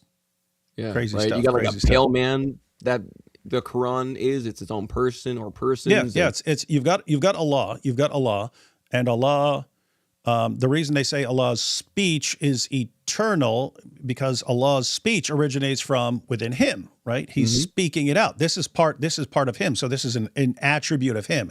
It's when Allah creates something, He says be, and then it pops into existence. His speech, even His speech of saying be, originates from within Him. So it's in a different category. And they don't believe that Allah can change in that way and just suddenly develop an attribute or something like this. So His speech is eternal. Notice the exact same reasoning would apply to Allah's spirit, because Allah's spirit is not something that He says be and it pops into existence. Allah's spirit is something He breathes out. So if He breathes out, this originates from within Him, and this also must be something that is eternal. So you've got Allah's speech and Allah's spirit, which are both eternal. Otherwise, he had a major change, right? Yeah. So you've noticed what you got already, ladies and gentlemen. Allah, his spirit, and his word are all co-eternal, right? All right. So we've got Wild. that. Now, Allah's spirit, according to the Quran, appears as a man. It Yes. appears in the form of a man. He shows up and talks to Mary, and so on. So Allah's speech is not only, Allah's spirit is not only his eternal spirit, it's also a personal agent. It thinks and speaks and has thoughts and communicates all this. It is a personal agent. Allah's speech also appears at the judgment in the form of a man. This is separate from Jesus being the word of Allah and Jesus appearing as a man. We'll leave that aside for now. But Allah's word, Allah's speech, will appear at the judgment as a pale man. So Allah's speech is can appear as a pale man, communicate, intercede for people, and so on. What's that mean? It is a personal agent. Allah's speech is a personal agent. Okay? It gets more confusing because it's the entire Quran that shows up as a pale man to intercede for people. But within the one Quran that appears as a pale man, there are 114 flocks of birds, one for each chapter of the Quran, that also appears. But each one of these flocks of birds is independent and starts interceding for people. Surah 2 appears as a flock of birds and remembers things. It's been following you your entire life, and it knows how often you've recited and what you've done with Surah 2 and so on, and it intercedes for you. Same with Surah 3 and so on. So within the one speech of Allah, there are 114 other personal agents within there, and there's still just one Quran and so on. And it's like, just think of this. You've got Allah and his spirit is being breathed out from all eternity. It appears as a man. Allah's speech is being spoken out from all eternity. It appears as a man, but within the man that is his speech is 114 flocks of birds, and they're all personal agents, and yet they combine like Voltron, like Devastator, to just be one big pale Quran. What was your objection to the Trinity, Muslims? And notice we haven't even touched Allah's will being divided, and I want part of my speech and not this part, and this. What's your objection, Islam. guys? What's your objection to the That's Trinity? Islam. What's crazy is you can go up to any Muslim and start asking about that. They've never heard anything I just said at all. Not one word of it. not. Why? Why? Because their leaders don't tell them this stuff. Their leaders don't tell them this stuff. They just tell them, oh yeah, Tawheed's just perfect oneness. Oh, unlike that confusing Trinity. The Christians are confused. But we will keep you in such a state of complete ignorance that you'll think Tawheed is a simple doctrine. Yeah. Biggest bunch of simple liars the world has ever seen. So simple that Jake, within 2 minutes, goes from saying Allah does not will the preservation of speech on earth to 2 minutes later saying Allah does will the preservation of his speech as the Quran, but then at one time willed the preservation of the Torah and the Injil and the Zabura, but then later decided to choose to, although of course it was an eternal act, eternally willed the corruption of his speech as such, as speech. And yeah, very, very clear theology, very clear model of God, very, very clear.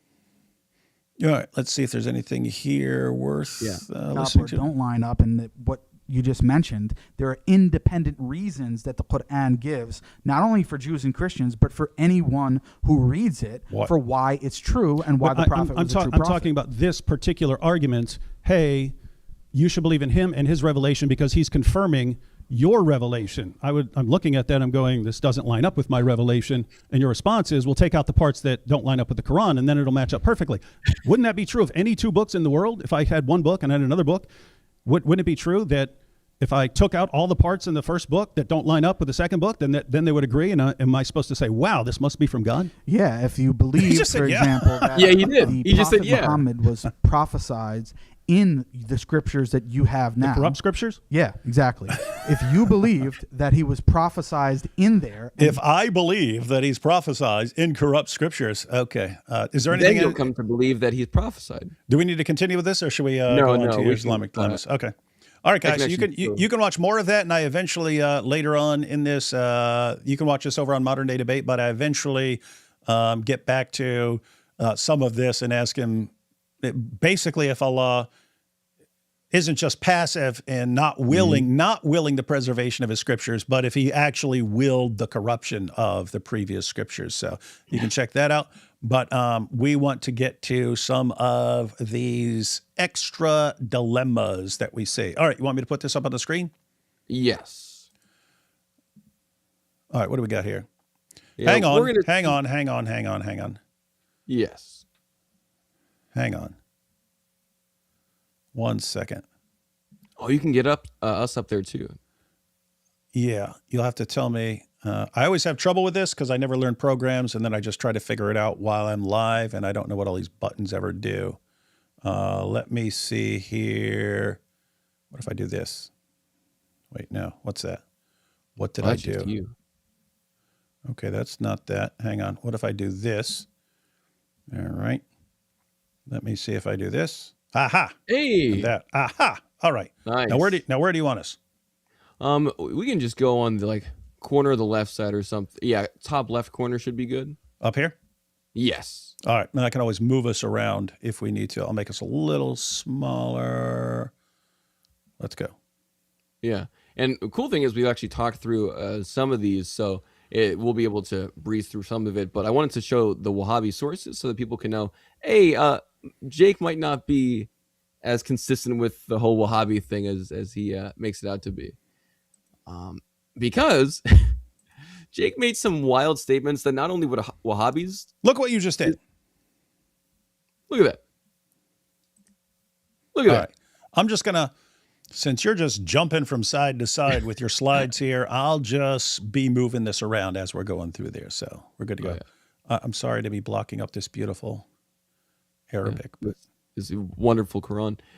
These are just Jake's claims in case somebody had already forgotten what we talked about, but trying to make sure people remember all the insane stuff that Jake was okay with stating and the things that don't really cohere with the rest of Wahhabi theology or Islam. So Allah's speech is eternal, referring to his ability to speak, but any particular act of speech is not eternal, including the Quran, except that most Muslim scholars and Wahhabis will say that the Quran is Allah's uncreated speech. But if it's uncreated, that means it's eternal. We'll get into that. Preserved tablets as well. The tablet contains the Quran, Torah, and Injil. It's wild that he admitted that that's the case and that it's preserved, but we have no access to them. So what's the point again? Divine will. Allah's will is divided in regards to Allah's revealed scripture. Jake straight up said correct. He was okay with just saying, yep, that's true. That's true. And reasons for preserving only the Quran, not really any good reasons at all. He just said, well, there's independent reasons. We'll get into that. So we'll just look at what Wahhabis believe if Jake actually agrees with them. Hey, hang on 1 second. I realized I forgot to get to these couple super chats. I don't want to wait till Go later. ahead. I don't want to wait till later just in case some of them are related to what we were watching. So just zoom through these real quick. I just dropped Jake Kondawa on YouTube, new hit. Yeah, I love Loaves of Bread. They make good music. So we've got Jake Kondawa. All right, check that out. We will check that out. Don't forget to get flowers. That's good advice for everyone. Don't forget Valentine's Day right around the corner. That's right. No comment there from the snowman. Thank you, though. Why does everyone assume the Segueras are Mexican? Because we're Mexican. Claro. What else could David be? What else could I be, man? What? Look at that. His name's David. Yeah, what do you think I am, man? Do I look Venezuelan or something? Come on, be realistic, man. You're crazy. Crazy, I say. Man, mira vato. Qué loco. Malik gonna say that you hired him to trick everyone to think you're not David Seguera. We on to you, David. Yep. He will. Oh, just watch. He's gonna be like, oh man, he hired this random guy. Chat, he's still trying to cover up that his real name is David Segura, and he even got this other David S guy. Yeah, look, he's right here. Oh my goodness, this is the proof. He got a random Puerto Rican. He's like, you know what? I'm gonna hire a Puerto Rican just to pretend. It's a psyop, man. Malik's on to us. There goes her 7,000 shekels. Let's see. Mi abuela makes awesome homemade tamales. Hola, abuelita. If Allah were fully immutable, would that mean he is bound by time, as that is one of the determinants of immutability? Well, yeah, so if he's fully immutable and timeless, then we could say that he's like fully bound to whatever he's always been willing. So whatever Allah has been willing before creation with his immutable will, he has to continue to will, because that's how immutability works. So it's not that he's bound by time. Oddly enough, he's actually bound by his timelessness. The timelessness is actually kind of the issue for Allah. So yeah, that would be too bad. So sad. In Islam, to be saved, one has to accept the Quran, Momo, and Allah, right? Isn't that kind of shirk, posing a dilemma about how one is saved? Yeah, so Muslims would say that before Islam, you didn't need to believe in Muhammad because that's or the Quran, because that hadn't been revealed yet. But yeah, and just say there are Quran-only Muslims. Yeah, true. And I was talking to like serious Quran-only Muslims. I was talking to one in New York, and he was saying, I pointed out, I was like, if you reject the Hadith, wouldn't you reject the 5 pillars? And he said, yeah. And I go, wait, you wouldn't recite the Shahada? And he goes, nah, it's shirk. And I was like, what? Holy he goes, moly, dude. he goes, yeah, the moment you say there is no God but Allah, and no, that's shirk. Any and after that is shirk. And so I thought that was really interesting. But yeah, you have Quran only Muslims who regard all kinds of the stuff Muslims are saying as shirk. That's so based. Very based, very based. It's the proof. Let's see. 7 is enough. What about 7 new wingling dilemmas? Is that Mike? They're infinite wingling dilemmas. AP, did you switch up your skincare routine? Oh, hi, Mike Winger. Ha ha, good one. So funny. Everyone's so funny. That's me. Allah couldn't preserve Jake's capacity to reason. No. He willed Jake's inability to reason. He willed That's it. true. Remember, it's active. Muslims have to say that. We need to bring that up. It's like Allah willed you guys to be making the stupidest arguments imaginable, and we can't even blame you because it's Allah's decision, but Allah loves fallacious reasoning, Yes. according to you guys. Yeah, that's right. That's a super sticker. Thanks. Hey, Ida. If every people should have a revelation in their language, what about Russian, etc.? Most people have no revelation in their language. Yeah, you're correct. Just like English. There was no English back then. So it's just a problem. Muhammad didn't understand how languages work. And so, yeah, the Quran is the last revelation because everyone else already had their revelation. The only people who didn't have their revelation were the Arabs, and then Allah revealed the Quran in Arabic. Now everyone had their revelation, and everyone had it in their own language. He didn't understand the concept of new languages developing. Yeah. And this is actually connected to one of the dilemmas that David has for us.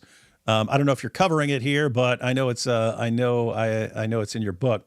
Yeah. But yeah, that's languages are kind of human bound and temporal, and they change and so on. And so if Allah's eternal speech is connected to this, well, even if Jake doesn't think it's Allah's eternal speech, if his heavenly tablet is connected to these developing languages and so on, some issues might arise from that. Some issues might arise. True. Allah's will read upon his death. His will. Everyone hit that like button like you fear disobedience. 434 on them. Yeah, fear disobedience from that like button. And That's right.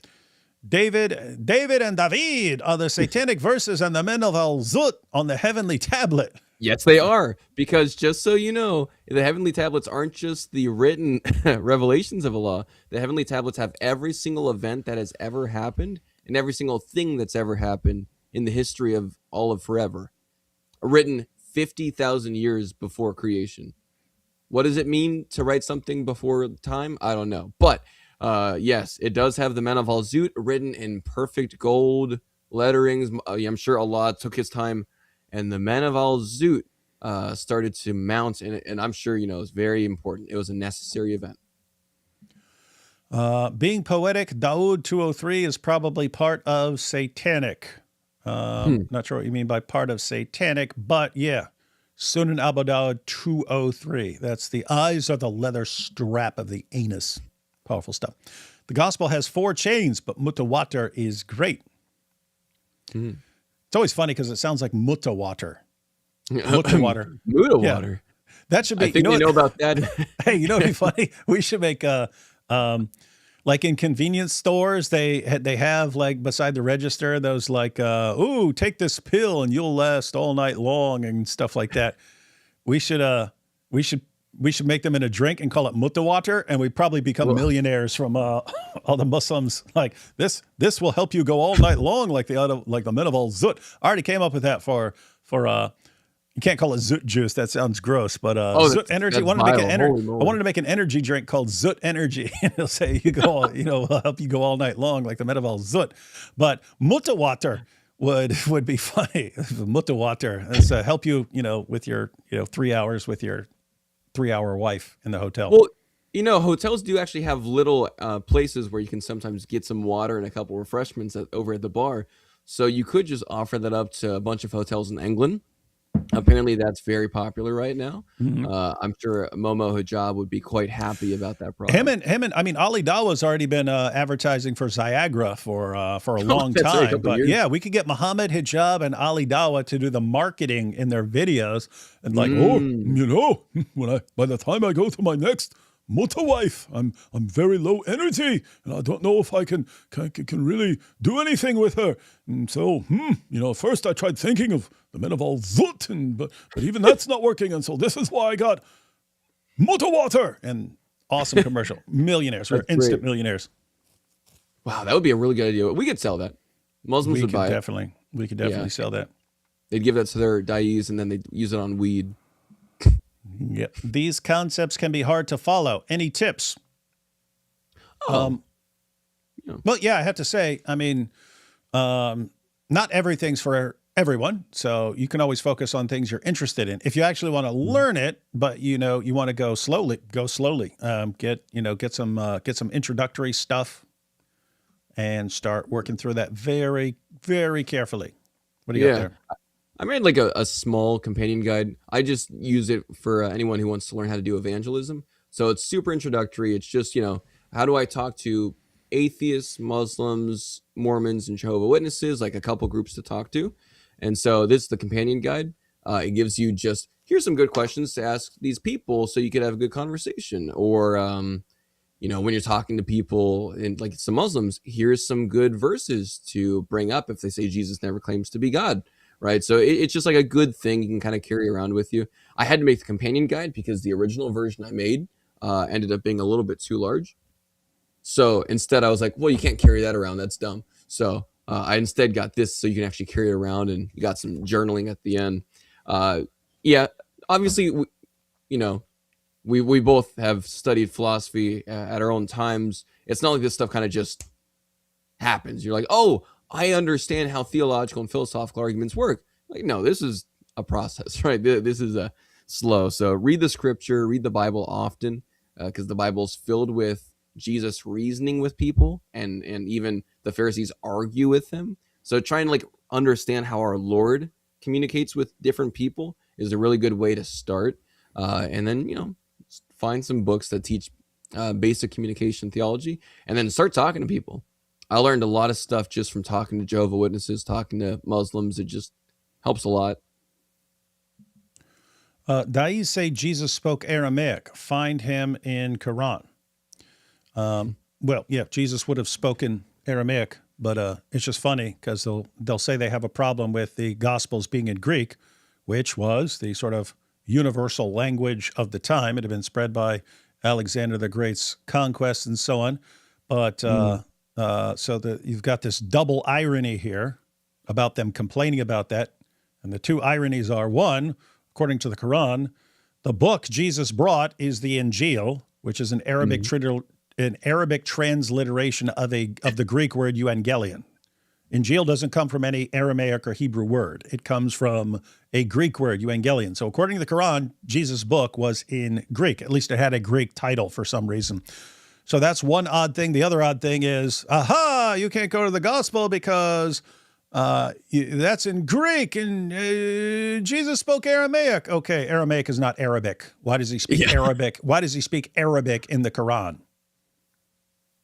I actually saw like Dean Responds or someone like that say that, oh, Jesus never spoke Greek in the Injil. And the moment I heard him say that, I was like, so you just said Injil. You recognize that comes from He like, never the spoke Greek in his Greek book. Yeah. Like what else do you think? I mean, what is the Quran referring to? It should have used an Aramaic term for the gospel instead, but it didn't. What do Muslims believe their Jannah rewards are? Well, they might believe all kinds of things, but basically they're going to be standing in corners waiting for their husbands to call on them for sex. Forever. True. Just bought The Death of Allah, giving up video games for Lent, so I'll be getting some reading done. Any book recommendations on the Trinity? Well, that book has a lot to do with the Trinity and what happens when you abandon it. Yeah. I mean, the Death of Allah is meant to show you that the Trinity, legitimately, and I don't mean to oversell this, but I'm at the point, and I think Than from Inspiring Philosophy is the exact same way. I've heard him say it. It is hard for me to imagine any model of God that is unipersonal given the fact of creation. Like a unipersonal God just wouldn't see relationship as an eternally good thing. And so he wouldn't want to make a creation, right? An eternally, unipersonal God would not see the facts about how two persons should interact ideally as a good and desirable thing. So that Unitarian God would never even make moral facts, because moral facts are facts between persons. Well, a Unitarian God would never will moral facts. There's so many things about our creation that just don't make sense unless we have some sort of, I'm not even saying, Trinitarian yet, although that's true. The Trinity is true. I'm saying at the very least, you have to admit that a multi-personal God makes way more sense of the fact of creation and the nature of the world we live in than any Unitarian model. So the book deals with that, but I guess Polythesis' Knowing and the Trinity, it's probably pretty good. It's just nice. What did you call him? Yeah, Polythesis, not Polythesis, Polythesis. Yeah, and Knowing and the Trinity. It's good because it takes a good understanding of God and the generation of the Son as causal language, not creational, and that actually leads into my book too. So that's pretty cool.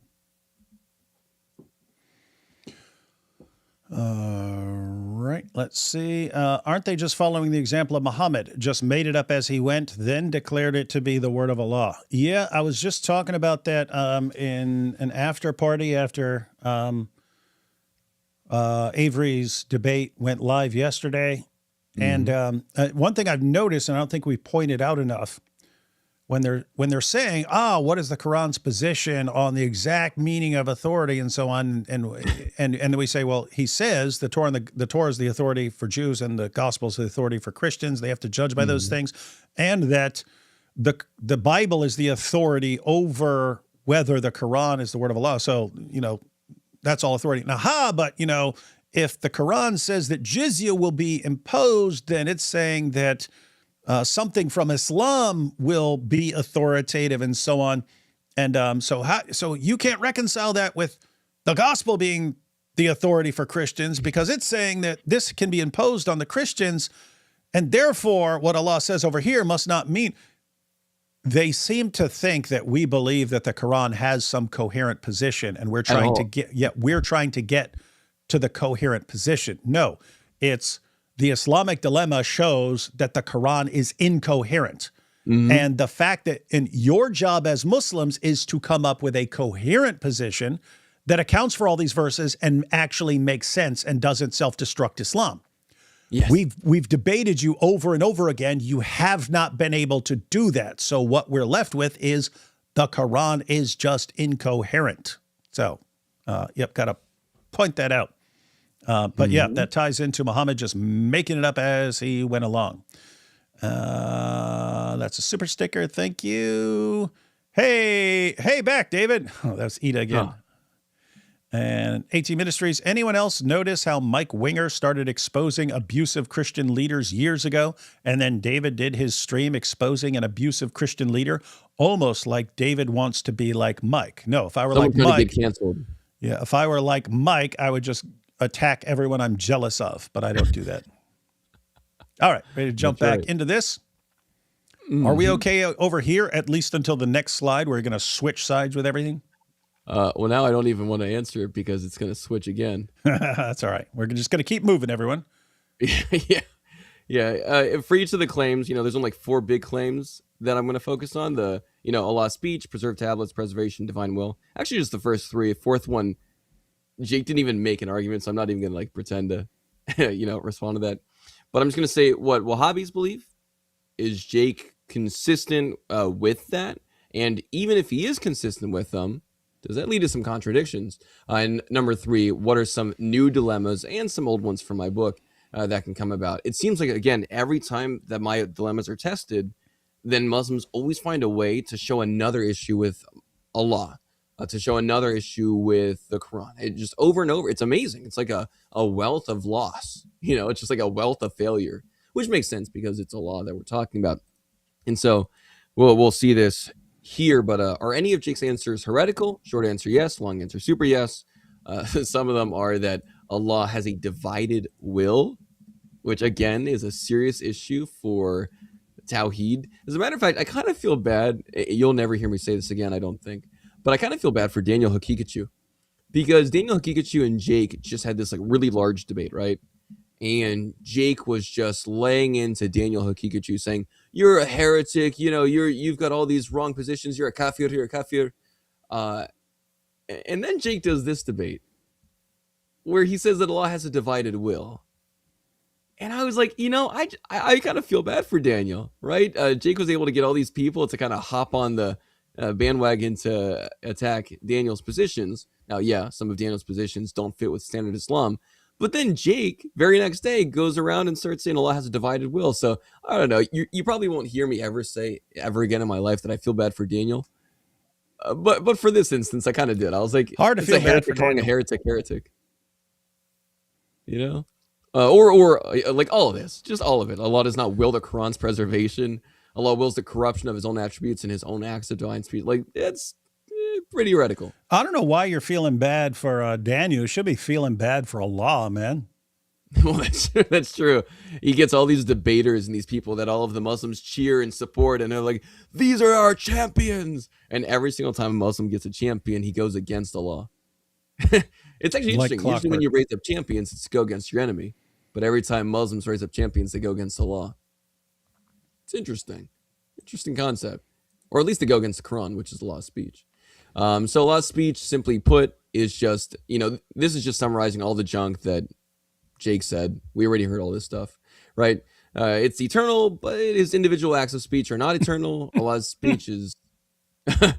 Don't worry about where that camera's going All to right, go. I'm going to make it. Here we go. And then, there we go. Perfect. Look at that. It fits in the Perfect. corner. Allah's speech is eternal, referring to his ability to speak. Any particular act of speech is not eternal, including the Quran. So apparently Allah is just kind of always, like he's always waiting for the right moment to speak. But it's really just his ability to speak. That's what Jake says. It's his ability to speak, not that he's eternally speaking out. Here's the issue.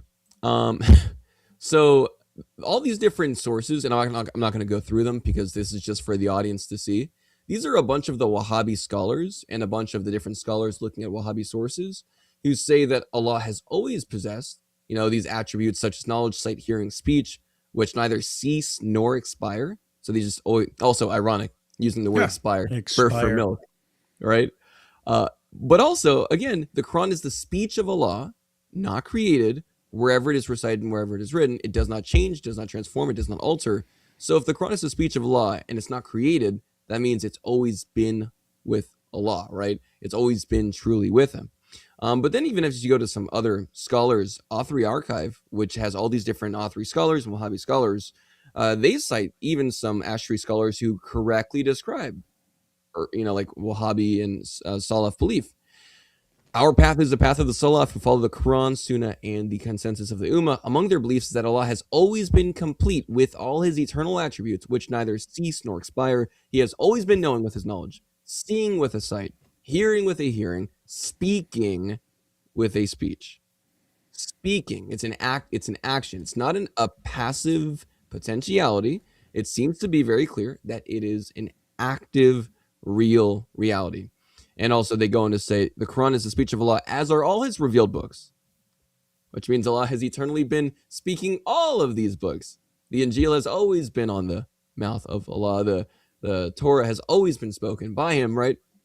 All of these scholars are admitting that the Quran is the speech of Allah, revealed, sent down, not created.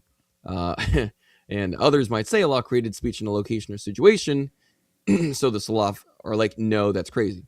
He never created it, right?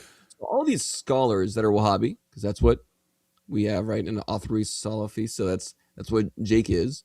He's supposed to be in agreement with these people, especially as you're about to see, with like Ibn Uthaym. He's one of the most well-known like modern Salafi scholars, who says in response to Jake, right? This is what he would say in response to Jake. He said, because of this, the attribute of speech is both an essential attribute and an action-based attribute. It is, in its foundation, an essential attribute because Allah has always been and will always be described as speaking, not able to speak only, not potentially speaking, but again, always speaking. And I always keep all the citations if people want to check it out on Athari Archive. It's actually a really good website if you want to learn about Athari beliefs. But I don't know why Jake keeps on going against the Wahhabi position, given the fact that he's Wahhabi, right? Allah has always been speaking. And this just makes sense. If Allah hasn't always been speaking, that means He hasn't always been willed His act of speaking, which means He has to like change in regards to His attribute of speech. So it actually just also like follows theologically. So yeah, does Jake agree with them? Like, no. There's a lot of Wahhabi scholars that say Allah is always speaking. So does Jake actually agree with them? Yeah, not so much.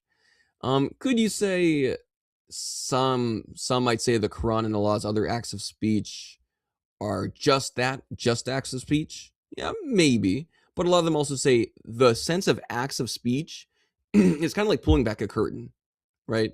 So when we say that there's like times where Allah has acts of speech in time, it's like what He's always been eternally saying, and He just peels back the curtain of reality so that some of it comes out. So it's not like He, went from not speaking to speaking.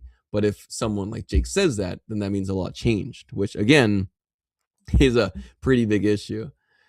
So dilemma 1, based off like dilemma 91 but modified, could Allah will the complete preservation of His speech in the Quran while not willing the complete preservation of His speech in the Torah and the Injil? Well, Islam affirms that Allah possesses the attribute of speech. The Quran is presented as Allah's speech sent down, and the Quran itself repeatedly affirms that the Torah and the Injil are also sent down. And obviously sent down is something you only use in Islam to talk about like speech from Allah. So these things are all in the exact same ontological category. They're all in the exact same category. They're Allah's speech, right? Divine speech sent down from Allah. This creates a huge metaphysical pressure because Allah is also confirmed to have a single undivided will. All right. So again, Jake's kind of off his rocker on that. Perfect consistency in willing regarding His own attribute. So Allah is not going to will two opposite ways about one attribute eternally. That means Allah is eternally contradictory. And immutability in terms of His will. So here's a simple rule. Allah cannot will oppositely with respect to the same divine attribute. He can't will opposite things eternally with regard to the same divine attribute. Speech is one attribute, so that leads to a pretty big issue. Horn 1, Allah eternally wills the complete preservation of His speech. If He does, if a Muslim wants to say Allah's will is always towards His attribute of speech, that it be preserved when it's manifested on earth. Allah that's how His will works. He always wills the preservation of His acts of speech because they're manifestations of His attribute of speech. Well, that doesn't just go to the Quran. That also would go to the Torah and the Injil, which are also Allah's revealed speech. So, conclusion under Horn 1, if Allah wills preservation of His speech, Islam is false because the Torah and the Injil must still be preserved alongside the Quran. But of course, Horn 2, let's say someone says Allah does not eternally will the complete preservation of His speech, then that would apply again to the Quran and to the Torah and the Injil. So if they say, well, the Torah and the Injil aren't fully and completely preserved in their totality, then we would say, okay, so then Allah's eternal will towards His revealed attributes of speech, His revealed attribute and acts of speech, is that they're not going to be completely preserved, which again applies to every single revelation of speech, because he's always willing the same way towards the same attribute. Which means if you say the Torah and the Injil aren't completely preserved, there's the Quran. If you say that the Torah or the Quran is perfectly preserved, you would have to affirm the same about the Torah and the Injil. No matter what you do, it doesn't matter. Islam is false. Either all of Allah's speech revealed is preserved, or Allah's speech is not perfectly preserved. Either way, Islam is false.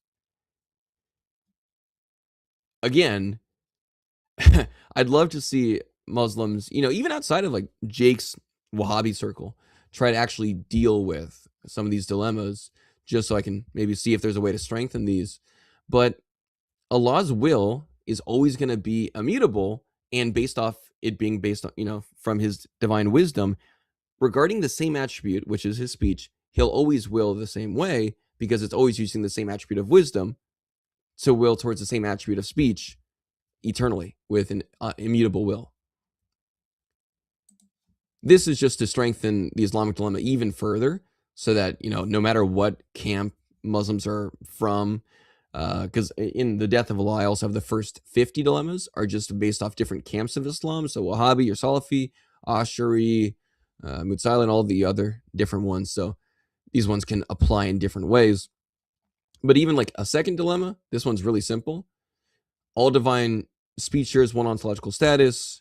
Divine speech does not guarantee preservation. The conclusion is either all divine speech is preserved or it's not preserved. Just another way to say it specifically for Wahhabis. So this is, a slight extension. I'm wondering how Jake would actually try to answer this, since he seems to not exactly be in full agreement with Wahhabi or Salaf scholars. So I'd have to see what he's thinking, if he's watching or ever thinking about that. But those are just two dilemmas for that one.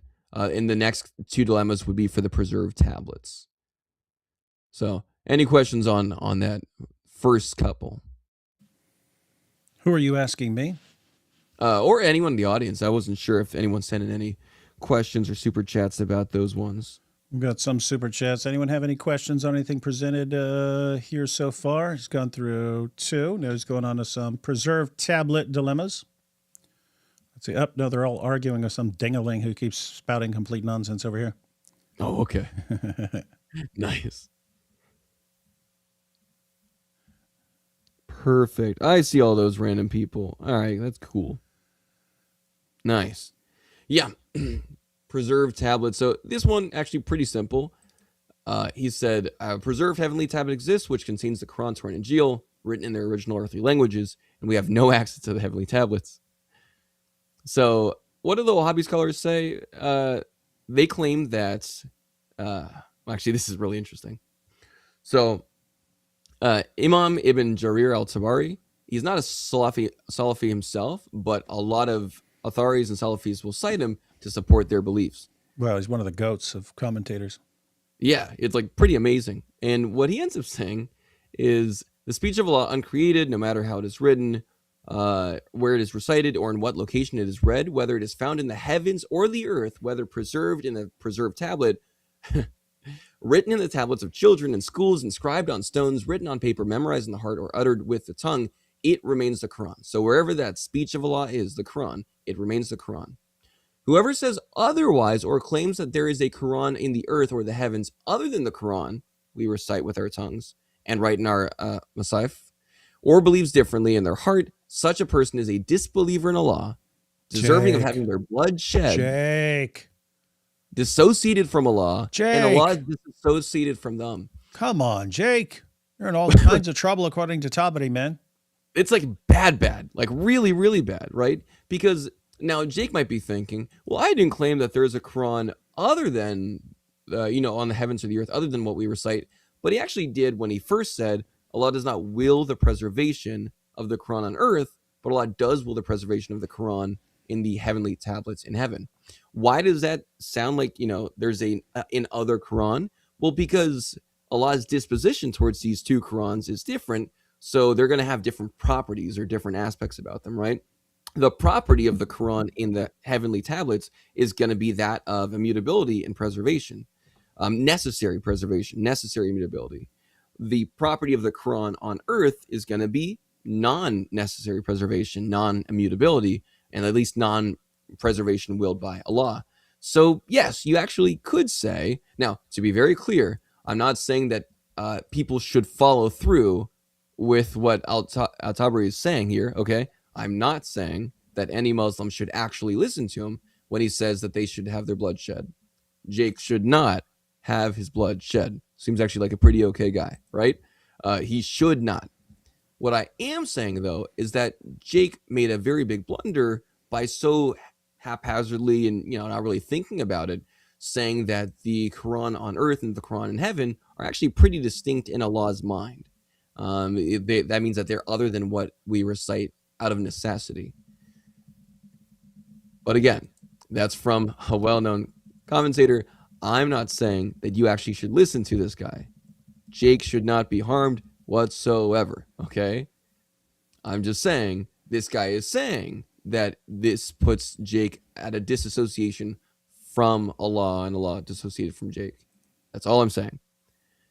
But yeah, also, again, all the other scholars say that the heavenly tablets are protecting and guarding this is interesting, they're actually acting as a protection and a guardian for the Quran and the other speech of Allah on earth somehow. So you might be thinking, well, again, this what's the point of this heavenly tablet? Like, what's the point if we don't have any access to it and nobody has access to it, which, by the way, Jake is correct. All the Wahhabi scholars agree. Nobody has access to the tablets, so that's true. It's very clear, though, if you're actually reading from Ibn Kathir and a couple others. Ibn Kathir explains, there is nothing that Allah has decreed, the Quran, what preceded it and what came after it, so the Torah and Injil, right? Except that it is in the preserved tablet, and the tablet that is preserved between the eyes of Israfil. So the whole idea is this. Everything that Allah has decreed is in those tablets. Every single event, every single revelation, it's all in those tablets. And apparently, so you read up here too, he is protecting its meanings from being twisted, just as he is protecting its words from being changed. So it turns out, Allah willing the preservation of the Quran, and apparently also all the other speeches too, on the preserved tablet, is his way of metaphysically grounding the preservation of the Quran, and I would add all the other speech of Allah too, on earth. So it seems like there is a function of this heavenly tablet, and it's supposed to be the grounding of the earthly revelations, even if Jake doesn't recognize that. So does Jake actually agree with the scholars? Like, yeah, kind of. He agrees that nobody has access to the heavenly tablets, and he agrees with many of the scholars that there are real languages of those revelations in the tablets. But him agreeing with them actually is kind of an issue for Wahhabism, like Salafism, because this leads to an inconsistency or a contradiction with other Wahhabi claims. Allah's preservation of the Quran on earth being linked with or substantiated by his preservation of the Quran in the heavenly tablets would also mean the same for, again, and if you say, oh, Allah also preserved the languages that are being used, Arabic, Hebrew, and obviously Injil, which, funny that you mentioned this, David, because I did too, Injil, which was in Greek, and which a Muslim should affirm, since the Arabic word for Injil is literally just a transliteration of the Greek word evangelion. So we're on the same page there. It's very clear Allah is willing even the preservation of the languages for this speech before it happens. Hold up. But this does lead to a couple issues. Hold up. What do we have here? Whoa, I follow this guy on Instagram, and he's only got like 1,000 followers, and now he's on David's channel. I was like, I swear I've seen this guy somewhere. No way. You're on Instagram, man? Person? Yeah. That's where all those Muslims will leave those annoying comments about my books. That's right. Same name as the YouTube channel. Yeah. By the way. Just so you all know, I've known my cousin David S. Yeah. Since we were kids. We in the womb, man. Man, we were back then, man. Yeah. Sure. See, you don't know how it was back in Mexico back then. Claro, man. Yeah, David S. We come from a poor family that couldn't afford to send us to philosophy school, so we had to learn philosophy on the streets, man. That's we was doing right. some real crimes, but we was learning the philosophy as well. I was And now like, we when use the it to police now we got use me- it to wreck Islam. When the police got me, I'd be like, why? Like, why is it wrong and stuff, man? Like, back up. back up, hermano. Mira este hombre, este cerdo. That's how you say pig, right? Like, mira este cerdo, que increíble, no puedo ir. Yeah, we learned on the streets, dude. And now we see these dawa arguments, and we turn them into chicharrones de puerco. Ese. That's some of the only Spanish I know, is just because I used to get pork rinds that said chicharrones de puerco on it. So That stuff is actually so good, though. I love chicharrones. It's so good. Holy moly. Oh, now I'm hungry. Why'd you do that? Nah. Shoot. Wait. De puerco, de cerdo. Oh, that's haram. That's haram. Look at what we're going to be eating now. That's actually wild that I have an Instagram person here, of all places. That's crazy. Yeah. As you can see, I'm sure I'll get a lot of angry Muslim comments, just like I did with my one time I posted one dilemma from here and got 300. you're not going to get mean comments here, man, because they're used to way more messed up stuff. They're just happy we're not eating the Quran right now. That's such a good point. You so set happy. the bar so low. Yeah, I know. Like anyone who's not eating the Quran is like an angel to them. Whoa, look at that. I'm actually Jibril. I'm Jibril. Or I'm that, what was that? I'm DL, call B. I'm Jibril. That's exactly right. Alhamdulillah. Yeah. And you know, just as we were saying, this does seem to reveal an inconsistency or contradiction with the other Wahhabi claims. Allah's act of speech is like all these acts of speech are dependent on language and their syntax, grammar, and human usages. This makes Allah seem kind of dependent on human-made languages that change over time, that are dependent on audiences, that are dependent on the audience's usages of those words, because there's like a kind of linguistic determinism to it. So how is the audience using this? Allah's like, okay, now I have to use this word in that way. Which again, if you held to like a more active, more dynamic model of God, like Christians do, be it like a dynamic omniscience view of God, or just like the beauty of the natural Trinitarian God who's just naturally communicative, no issue, right?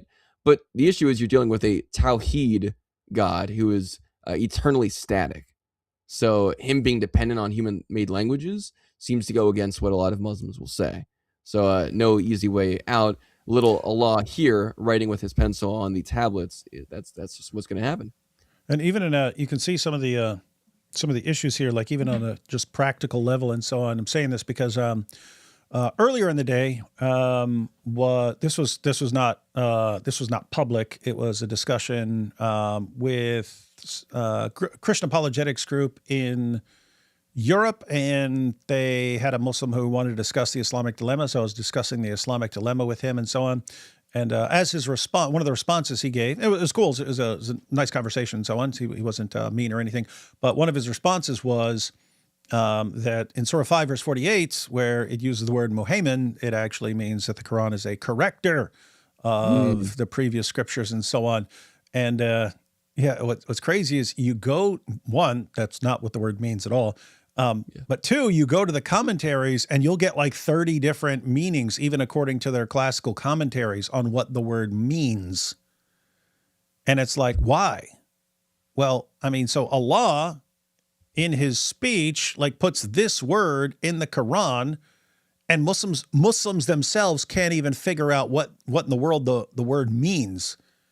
Why? Because, languages can be complex. Words can have multiple meanings and so on. And then words can change meanings over time. And one meaning can be popular for a while, and then another meaning can become popular.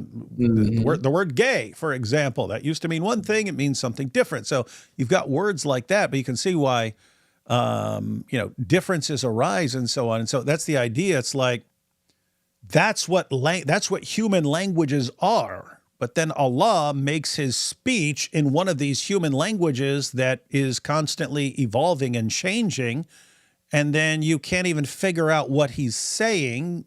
It's kind of weird stuff going on. And again, he could have willed different sets of like rules for languages. He could have willed a group of people with a language that was very, very stable and steady and unchanging, like no homophones, no words with like multiple meanings at all, right? He could have willed that, but again, Allah just chose not to. And it's just weird because it's like, wow, you could have made this so easy, but you chose to go out of your way to make this as challenging as possible and to make every argument for the faith that you claim points to you being as difficult as possible too, over and over and over. Now, this one we talked about a little bit before. It's actually, again, pretty simple, so we can breeze through it.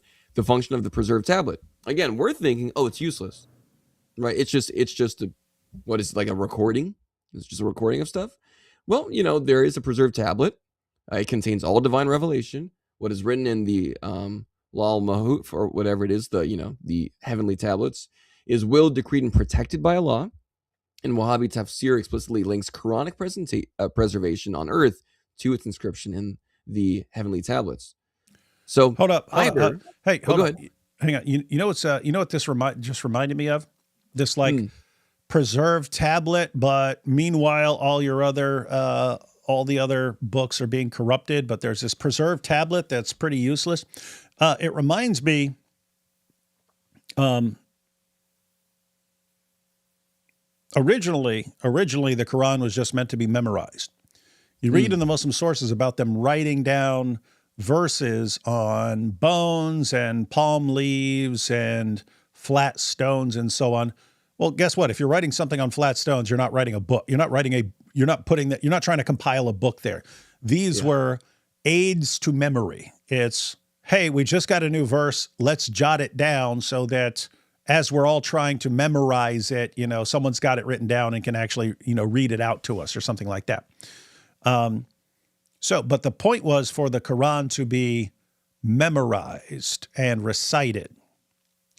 Turns out that is a pretty crap way to preserve a book. There's a Chinese proverb, the weakest ink will outlast the strongest memory.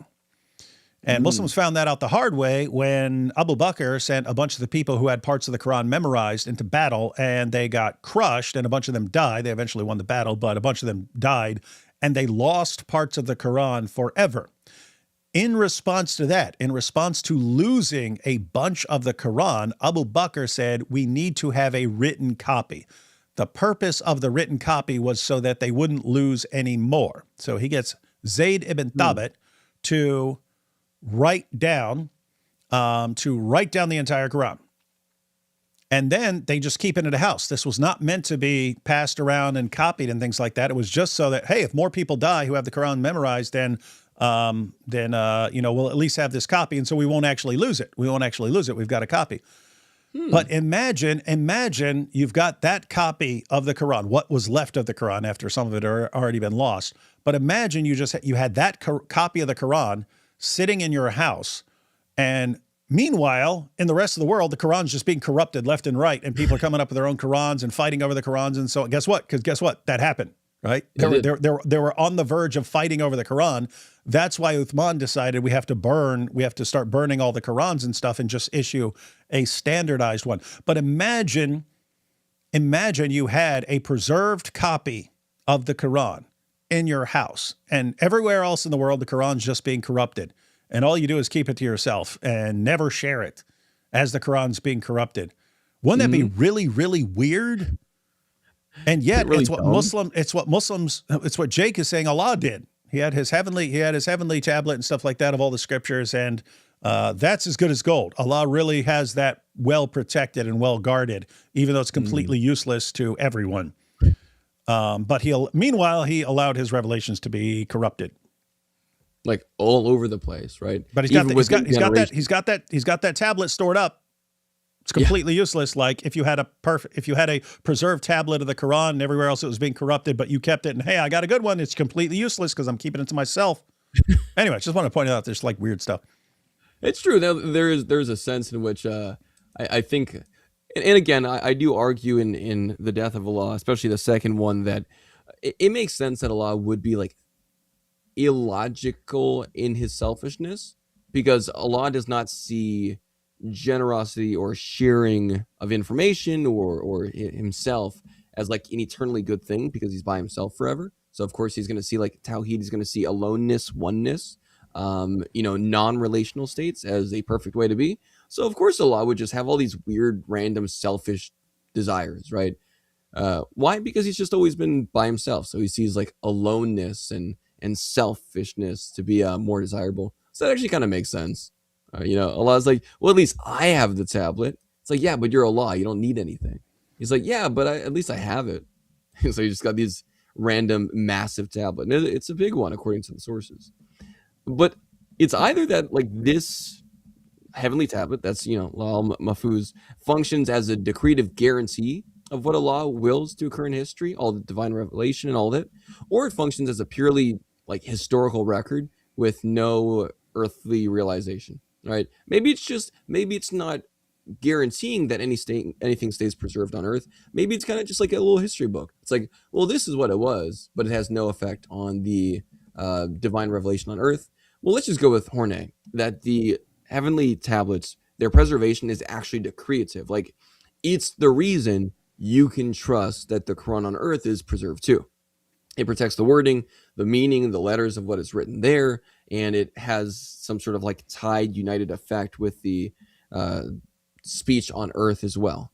Well, if the Quran is preserved on earth because it's preserved in the law, right? So in the heavenly tablets, then everything written in the law is divine speech must be preserved on earth, which goes for the Torah and the Injil, which means Jake can't deny their preservation. But obviously, Horn B, maybe someone will say, no, it's just like a history book. Allah was just like, just for my sake, because I forget things. I don't know. I forget things. I'm Allah. What can I say? I forget revelations. I'm just going to put it down so I don't forget it, right? Just like Abu Bakr, just got to make sure I got it memorized. So I'm just going to put it down for me to memorize. And then that'll be it. It's just for memory, just for historical reflection as Allah wants to. But no, it has nothing to do with preservation of the books on earth. It has no link. Let's say that's the case. Then the law can no longer be used as proof of Quranic preservation, divine protection, or a distinction maker between Quran and earlier books. Well, here's the issue then. No matter which way you go, either you say you can't actually see the Quran as being like necessarily preserved, or you say that the Quran is preserved, but so is the Torah and the Injil. No matter which way you go, the Torah and the Injil are either preserved or the Quran is not preserved with necessity. That's it, right? You just either the Torah and Injil are good or the Quran is not, alongside the Torah and the Injil. And obviously, same thing here, but like slightly modified. Is it protecting the meaning? Is it protecting the words? According to Ibn Kathir, Allah is protecting through the tablets and through his will the location, wording, letters, and meanings. Well, either Allah protects divine speech as such, the words and meanings, or Allah selectively protects only one instance of divine speech without grounding, without any reason, right? So either whenever Allah has divine speech as such, per se, words and meanings, he's going to just wholesale preserve it because his wisdom would say, oh, if I do it once, obviously I do it always because I eternally will the same outcome for the same divine wisdom. Or he's like, nah, forget my divine wisdom, my immutable will, and like my evaluations. There's only one that I actually care about. So if divine speech is like as such is a protected and preserved category, Torah and Injil are included. But if protection is just arbitrary, he's like, I don't know, I just don't feel like it. Quranic preservation loses its theological necessity. And here's the issue with that. Wahhabis are not actually allowed to say that Allah's choices are arbitrary or done without perfect accord with his divine wisdom, as his decisions are made in accordance with his wisdom, and his wisdom is immutable alongside his will regarding decisions that it is good to will the preservation of divine speech. So either Wahhabi theology is wrong, and sorry, Jake, got to leave Wahhabism, or Islam in general is false, right? That's up to Jake. So Jake can see this and he can be like, I no longer wish to be Wahhabi. He can do that so that he can at least, for this dilemma right here, avoid having to say that Islam is false. But that means he'll have to actually leave Wahhabism. But if Jake is convinced that Wahhabism, Salafism is the right way for Islam, then he can't leave it, which means that Islam in general is false because the Torah and the Injil are preserved. But that's up to Jake. I would recommend he does leave Islam and Wahhabism. But again, just to give Jake a few props here on this one, Jake is 100% in line with Wahhabi views that the heavenly tablets are inaccessible to us. So good for him. That is true. It's just like we can't do anything. Nobody can. Got a couple things right, Jake. Yeah. You see, it happens, right? Broken clock strikes, right twice a day. So he got something. The next section, before we move on, we'll see if anyone has any questions, but this is the one that's really important here. I mean, all of it works, but this is like the divine will stuff that gets really weird, right? Allah's will is divided, and he willed to preserve part of it, but also he says he does not will preservation of his speech, so he contradicts himself. So pretty important section. Take a couple super chats here. Slightly off topic question. Is there any theories or explanations as to why God would allow polytheism, etc.? Personally, I believe that God could do whatever he wants, but was wondering on topic of that. Yeah, that would just be like one particular example of what would normally be the problem of evil. Why does God allow people to do horrible, awful things? And so this would just be like a theological version of it. And so lots of responses to the problem of evil would have similar reasoning to responding to this. If God's going to allow us to freely make choices and so on, well, we may end up misusing our freedoms and so on. But yeah, you have all kinds of responses. You have any thoughts on that, David? Yeah, no, I mean, the issue is if God did not allow polytheism, which, would be a false belief about the nature of something, then it would also, we'd have to kind of keep on going and say like, well, why doesn't God allow us to just have no false beliefs at all? Right? Because that's a false belief. Well, God could have just prevented us from having any false beliefs, right? Well, God should make it so we only have true beliefs. Well, okay, God, I guess could have made a world where we all have just true beliefs, but then you kind of get into a question about if that's a world that God sees as like axiologically, I shouldn't say it, valuable. I don't have to use that word. Does God see this world as valuable? All right. If it's just a bunch of robots, as C.S. Lewis would say, a world of automatons, then God might not see it as valuable. So, I think God actually wants a valuable world with an interesting narrative. And if he's just preventing us from having the possibility of being wrong, then maybe there's something being lost, like a second order good of learning or humility. Like, ooh, I was wrong. Now I got to admit that I was wrong. My bad. Maybe there's some benefits to that humility. So I don't know. TikTok Dawa is trying gotchas from rules of logic. Yeah, they never really understand rules of logic. They violate them all day. Jake said on Fearless Truth stream that Allah's 99 attributes had different ontologies. Yes, this was holy moly, dude. That is so, that made me freak out. That was powerful Dawa. There's no way he actually just said, and it's recorded too. That junk was clipped. He straight up said there were 99 ontologies. I was like, you're a metaphysician. Like at least you call yourself a metaphysician. No further slight to Jake. I'm not trying to be like overly aggressive on this. I think my dilemmas are doing that themselves. But if you're going to take the choice, you're going to make the choice to call yourself a metaphysician, then you should at least be very careful about the kind of metaphysical language you're using, especially when it comes to stuff like ontologies. That's all. That's all I'll say on that. Abba must be feeling proud. Jesus must be smiling. The Holy Spirit must be pumping iron, and the angels must be having a party. Yeehaw, hallelujah. Yeah, it's a pretty good year. Allah guides those who seek his Ridvan. AP equals AP, ways of peace, brings them out of darkness and into his light by his will and guides them to the straight path. Yes, this is how we know that according to the Quran, AP is a true prophet.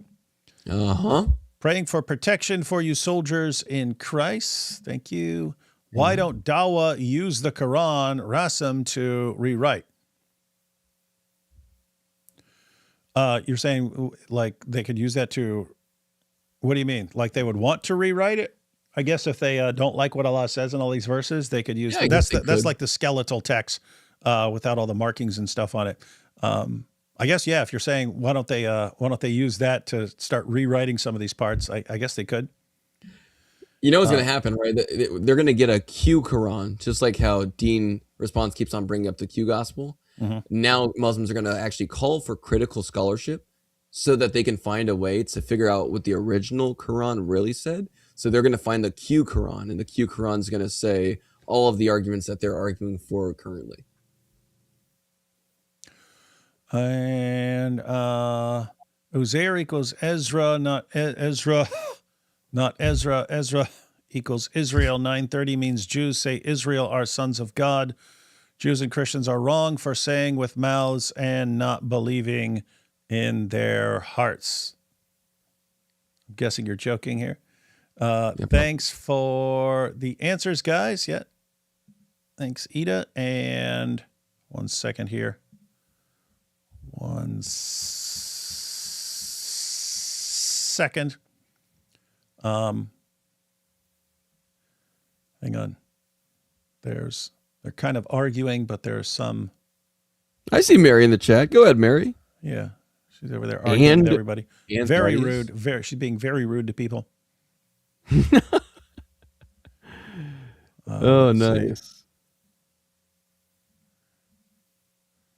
Let's see. When Mo talks about scriptures with Allah, he's meaning a physical copy of the Bible with his father Waraka. Interesting. All of his daddy issues. Allah is supposed to be like the dad figure for him. Let's see. I think you guys are onto something with the whole daddy issues. By the way, I think there's probably something. Oh, legitimate totally. to Oh, that. he's totally messed up. Yeah. Yeah. Reading Faith of the Fatherless, and then what he says at the end about people before atheism, it's like he's like perfect description of Muhammad's entire life. Wow. Eternal tablets with Allah, yet we don't get to see originals. Why? Left us with imperfect texts. If Quran's legit, it shows Allah don't care. His previous words become corrupt. Not a good God to worship. Mm-hmm. And of course, the Muslim's going to say, no. It's not that he allowed his words to become corrupt. It's actually good. He willed their corruption, which is not better, by the way, because then that means that he doesn't actually value the stuff he says. I agree. All right. Let's jump into Perfect. this. And this one right here, which is really the part we'll be, focusing on because it's kind of wild what he says. He does not will preservation of his speech. But then later on, Jake says Allah's will is divided in that he did will to preserve the Quran, just not the other scriptures. So go ahead. No, just said powerful. Yeah, it is powerful. Da was very powerful. Yeah, Alhamdulillah, especially with the Wahhabi scholars. Let's see what they said to Jake's claim that that apparently the Quran was not preserved. But then later Jake says that it was. So Ismail Ibn Riq, in his really interesting article revisiting the meaning of the divine preservation of the Quran with special references to verse 59, it's like an academic article. So he goes into these different aspects of like Ibn Abbas, who considers the process first from the heavenly preserved tablets to the closest heaven, and then like what happens is the heavenly tablets and the closest heaven kind of just pour out. So somehow the tablets are kind of just like pouring out piecemeal knowledge to Muhammad right here, so they intersect at the heavenly tablets.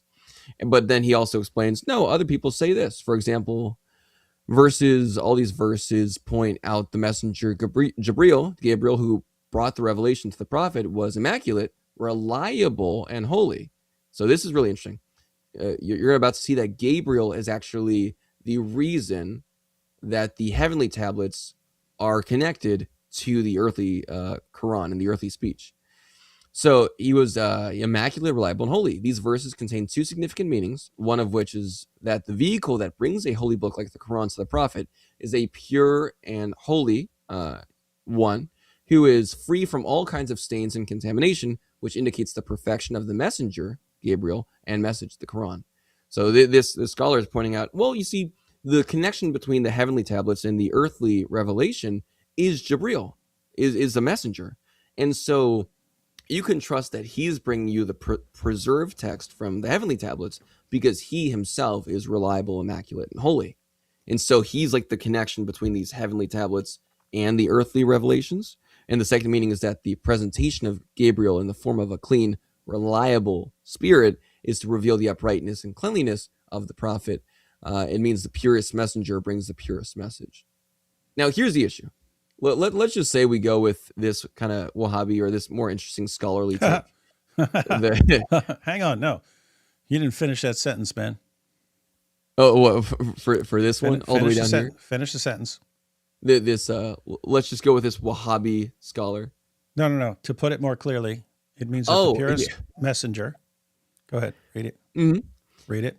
Well, to put it more clearly, it means that the purest messenger, the mediator angel, brings the purest message, the Quran, to the purest receiver, Prophet Muhammad. Muhammad is the purest. He's the best of receivers, ladies and gentlemen. Yeah. You know, I didn't actually read that. I didn't read that before I put all that in red. I'm sure there's at least 30 people who would agree with that statement. I'm sure there's at least 30 people. So the Wahhabi scholar is making this claim, and I think it actually makes quite a bit of sense, this connection between the heavenly and the earthly tablets. But here's the issue, David, and everybody watching. Well, let's just say this is correct, right? That the reason that the heavenly tablets are preserving the earthly tablets is because, like, Jibril, there's this mediator that's going from the perfectly preserved stuff in heaven and kind of bringing it down to earth. Well, then all we have to do is see if the Torah and the Injil also had equal or greater heavenly messengers, heavenly communicators, and then we'll know if they have equal preservation status. Well, how is the Torah given to Musa, in the Quran? I know. Oh, yeah, go ahead. Magic. Yeah, exactly, magic. Allah is just like speaking, and it just kind of happens over time. It actually doesn't really explain how in the Quran, but it actually says Allah is the one speaking through the burning bush to Moses. Moses is the speaker with Allah. So this is interesting, because now this means that there's an even better mediator for the Torah than just the angel Gabriel. In the case of the Torah, it's straight up Allah. Allah is the direct mediator. He's the one speaking. That's pretty huge. So if we can say that, we can trust the Quran is being preserved from the heavenly tablets to the earthly revelations through, I don't know, someone like Jibril, then we would have to say, of course, it's even more well-preserved, even more reliable for the Torah. Now, of course, the question is also, well, how is the Injil revealed? Well, it was revealed to Jesus, by the sounds of it, directly by Allah, in some equal or better way than what happened with Jibril and Muhammad. So then we have equal or greater reason to trust the preservation of the Injil from the heavenly tablets if we take this interpretation. So obviously, if you can trust Jibril as connecting the heavenly tablets to the earthly revelation, then you can definitely trust the same for the Torah and the Injil instead of just the Quran. Which is beautiful stuff. Beautiful stuff. And obviously there's like other people too. You know, some of them are like, the Quran is the word of God, revealed, uncreated. From him it began, and to whom it returns. By the Quran, the Torah, the Gospel, and other divine words, he, the Exalted, does not create anything separate from him. Yes, all of these are actually eternal, uncreated speech of Allah. He speaks by his will and power, and his words are self-subsistent, not created or distinct from him. Right? So the Torah is not created. The Quran is not created. The Injil is not created. And they're not even distinct from him, if you really want to try to mess with your idea of what Tawheed means. And the words of God are endless. So they've always been. They're just eternal. All right? They're eternal.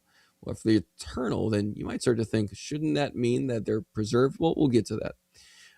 And he goes on to say, eventually in the bolded part down here, and if God has spoken through the Quran, the Torah, and other books, with their meanings and words, the regular letters of it, none of that was created. Rather, that was a speech of the Lord of the worlds. Right? So obviously Allah would will these things that are these eternal aspects of himself. And they're all in the same category. They're all like his eternal aspects. So they're all ontologically the same. And then you go into what I was guessing a Muslim would talk with you about. And I was right, thank God. I'm sure some Muslims talk to you after the debate about the will of Allah and how there's different wills of Allah, right? There's you said at least two different wills. There's the al-irada, which is the universal determined will of Allah. So what is meant by this? It's just all-encompassing. Every event, every occurrence, every action, every single thing and person that ever comes to be is part of this will of Allah. It's everything that Allah wills, his actions, what he brings into existence. It includes what he loves and what he is not pleased with, such as belief or disobedience. So Allah has this eternal will of things that he loves and things he doesn't love. Why is Allah eternally willing things he doesn't love? I don't know, but he is. And it is bound to occur as he has written and decreed it. So look at this. Allah has the ability to will something that has to happen, like the preservation of his speech, right? The preservation of his manifestations of speech, for instance. And then the other one is the al-irada ad-diniya, which is like the religious legislative will of Allah. So it's the stuff that he wishes would happen, but won't necessarily happen. And this is the ultimate will of all the stuff that will happen, even if it's stuff he doesn't want to happen. But this is all still considered like one will. So they would actually say this is not a divided will, even though Jake admitted that it is a divided will. They would, most Wahhabi scholars would say, no, it's not divided. And even Taymiyyah would end up saying that all these people from before who go against Wahhabi thought are wrong, because we can actually see the correct Salafi understanding of Allah's will and how he wills. In the red here, Ibn Taymiyyah says, therefore, what is correct by consensus of the Imams of the Salaf and supported by sound reason and authentic reports is that Allah does what he wills and speaks when he wills, and nothing of this entails deficiency or imperfection. So he does what he wills, he speaks what he wills, and even though he can do it whenever he wills, so he does it in time, that doesn't change his timelessness somehow. They don't say how, they just say somehow it doesn't. And Jake does agree, kind of, that Allah's will, well, Jake agrees that Allah willed the preservation of the Quran and did not will the preservation of the Torah and the Injil, but he also does not agree with the Wahhabi scholars, because Jake said Allah does not will the preservation of the Quran. They're like, no, he most definitely did. They actually insist on that fact.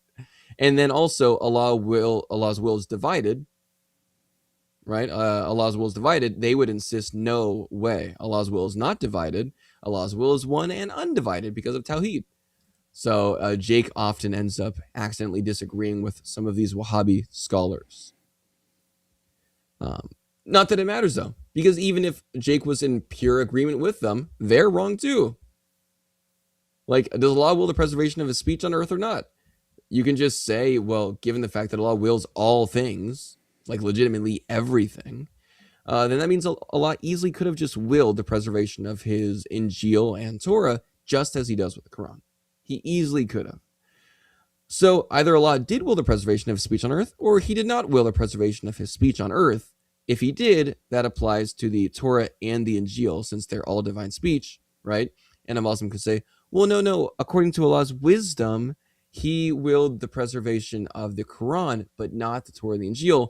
Here's the issue. I have it right here. The Quran's earthly preservation is an effect of divine will. Divine will does not arbitrarily change per instance. So you can't just say, oh, well, for this instance of his divine speech, the Torah and the Injil, he didn't will their preservation, but for the Quran, he did. Well, no, it doesn't arbitrarily change per instance of the same attribute, since it is in accordance with the same immutable will and the same unchanging wisdom regarding the same attribute of speech. So it's not like you can just change from one instance of his will or his speech to another. That would seem to go against Allah using the same wisdom in regards to willing the same attribute's outcome. Now, a Muslim would say, well, Allah did not will the preservation on earth. That's what Jake said. Well, then the Quran's preservation is accidental, sociological. Maybe they just had like really good Muslim societies, but there's nothing about Allah that actually forces that to happen. So either Allah wills preservation of divine speech on earth, which means that our Bible is good, or Quranic preservation ceases to be a divine guarantee, so you can't really trust the Quran as anything special. And if a Muslim says, oh, well, it's just arbitrary.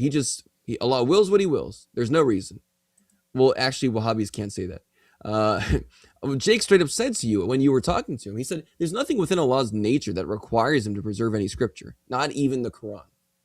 Wild claim, by the way. Well, Wahhabis confirm Allah acts with hikmah, wisdom. He does nothing. But Jake does not. Yes, no, of course. Hikmah. Yeah, well, he doesn't need to because he's trying to emulate Allah. But at least the Wahhabis claim that Allah acts with some type of hikmah. He does nothing in vain, so it's not like truly arbitrary. There's a true wisdom, a real hikmah, and it's not irrational arbitrariness. Well, then here's the dilemma. Either Allah's decision to preserve the Quran is arbitrary, which means Wahhabism is false, or it is grounded in wisdom intrinsic to divine speech, which means now it has to be done to all acts of divine speech. So again, let's just say preservation is arbitrary, then Quranic preservation has no theological explanation, and you also have to get rid of what Ibn Taymiyyah says, and you have to get rid of Wahhabism, so sorry, Jake, too bad. Or you go with Horn B, preservation is wisdom grounded, so divine speech is revealed for guidance, right? The gospel actually is a guidance and a light for mankind. The Torah really is, has guidance and light. So divine speech is revealed for guidance that can be corrupted, defeats its own purpose, and preservation follows from the goodness and the wisdom and purpose of revelation. So, consequence, Torah and Injil revealed for guidance fall under the same wisdom preservation, or fall under the same wisdom, so preservation applies equally, just like it would for the Quran. So either Allah preserves scripture for no reason at all, which goes against the authority position, or preservation follows from the purpose of divine speech, which again means we can trust the Torah and the Injil. All of this, over and over, gives us a good reason to trust the Torah and the Injil. And that's actually the end for those 6 dilemmas, because your 7th dilemma is the one that you actually made about Allah's argument. And that argument is actually pretty clear. That Allah just failed to will a logical argument eternally. Yeah, if anyone was not here earlier, I pointed out, so Allah's main argument for why Jews and Christians should believe in Muhammad and the Quran is that Muhammad and the Quran are confirming our scriptures. But we look at our scriptures and they don't line up. So what's going on here? Muslims say, your scriptures have been corrupted. And we say, well, how is Allah confirming our scriptures then? He's confirming what parts? And how do we know which, how do we know which parts of our books we're supposed to believe? And what's going on here? And they tell us that what we're supposed to do, what the Quran's really saying, is that we go to the Quran, we have to assume that it's the word of Allah, and then we figure out everything the Quran says. Then we go to the Bible and we take out everything that disagrees with the Quran, and what's left is what the Quran is confirming. And so Powerful. We've all been pointing out that is circular, right? This is supposed to be something that convinces us. It's supposed to be an argument for Jews and Christians to believe in the Quran. And it requires us to believe in the Quran at the start. We have to believe in the Quran, so we believe that's the revelation, that's the correct revelation. And then we take that correct revelation and we use it to judge our scriptures, and we throw out all the parts that don't line up. So that's circular. Well, guess what? If Allah hadn't allowed the previous scriptures to be corrupted, then the argument wouldn't be circular, right? It would still be I think it would still be a crap argument, but it wouldn't be circular. We wouldn't have to assume that the Quran is the correct book and the perfect speech of Allah and then use that to take out all the rest of the parts. We would just, if he had preserved these books, we would see that they line up and we can make our decision based on that. So since Allah willed, according to the Quran to confirm these previous scriptures, and these previous scriptures to be confirmation of the Quran by agreeing with them, but then he allows them to be corrupted, his will for them to be corrupted actually thwarted his plans for the previous scriptures confirming the Quran. And so it's basically Allah could have given I can't call it a sound argument, but he could have given a non-fallacious argument or a fallacious argument, and he chose the fallacious argument, and so on. So anyway, we could turn that into a dilemma somehow. But that's right. We're gonna call it the ineptitude dilemma. Allah's just inept. He just can't. Just can't do it. Right. It's a circular dilemma. Yeah, something like that. I would put, okay, either Allah preserved the previous scriptures or he didn't. If he preserved the previous scriptures, then well, guess what? They don't line up with the Quran, and therefore the Quran is false. or Allah didn't preserve the previous scriptures and he made his main argument fallacious. And so he decided that circularity is preferable to having just a crap argument. It's better to be fallacious. I don't know. Anyway, yeah, we could figure that out, but not looking good, man. Not looking good for Islam. We've presented, like most of the time, we've presented pretty basic formulations of the Islamic dilemma. As you're kind of showing, you can go into a lot more depth, going into different directions and so on. Tons. And so it's like, okay, tons. you guys can't handle the basic version of the argument that we present. What are you going to do when we keep going deeper? Not in the Zut sense, but what are you going to do when we keep going deeper? Especially because, and I felt bad. Jake actually didn't know why you were pressing him on this during your debate, right? He said, it doesn't seem like this is really that related to the debate that we're having. I don't understand why this is related to the Islamic dilemma, but I'll still answer it, I guess, right?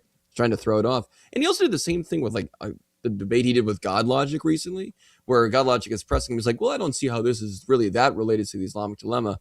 Like, I think Muslim Dawah guys are not actually ready for moving past the surface level of the Islamic dilemma. Well, they can't deal with the surface level. Yeah, they can't. They can't even make it past that. So they're still trying to figure that out because, again, you can't, because it's actually a sound dilemma. But besides the point, as they're seeing that we're like moving into even deeper layers, because, again, Islam is not sound across the board. It's not just not sound textually, but as Stan argued in his really good video on the Bayesian form of it, right? In a philosophical sense, especially in a probabilistic sense, it's not really sound or trustworthy. And if you consider my version of the death of Allah with those 100 dilemmas, in a philosophical and theological sense, it's just not a sound faith. So it doesn't matter which way you're going after it, right? It doesn't matter because you're just going to end up realizing that it just doesn't work. And that's the fullness of that. You just did, man. Right there. Oh yeah, there we go. Yeah. Sorry. There it is. No, I don't know how to get back to normal once what if I do this? Nope, that didn't work. Hey, I'm back. That's good. Hang on. All right. I'm gone. Hang on. Okay, if I click off of this, what's that do? All right, now if I click on I'm getting good, man. Nice. Legend status. So, yeah, we went through 7 dilemmas. 6 of those are in your book, but you got 94 more dilemmas.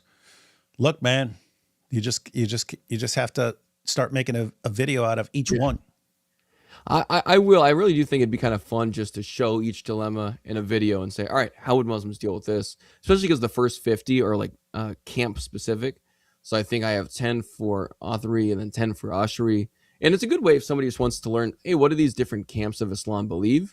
First half of the book just kind of tells you basic summaries and stuff like that. The second half, though, is just universal dilemmas. They're supposed to be dilemmas that apply for any Muslim based off Tawheed and immutability. Like those two things, Tawheed and immutability, doesn't take much. Don't got to have a PhD or a master's or anything in philosophy. Really basic stuff. Allah's immutability and his Tawheed, and the fact that Allah wills things in accordance with his nature, those 3 facts destroy Islam. That's all you need. 3 facts, and you can get about 50-ish dilemmas for the second half of the book. And obviously, if you add more attributes of Allah, then you get a lot more than the 50 that I made for the second half. But I'm not trying to go insane quite yet, because then that'll be a 500 dilemma book. Nice. What did Muhammad receive better, the Al-Zut or the Quran? The Al-Zut. Well, based on what it says about, Jibreel in the cave and so on, those could be similar. We don't know. Thanks for all you do, David. Happy to do it. Israel analog. Simba is Jacob. Scar isn't in Pride. Well, who's Scar? He's Ishmael. I don't know.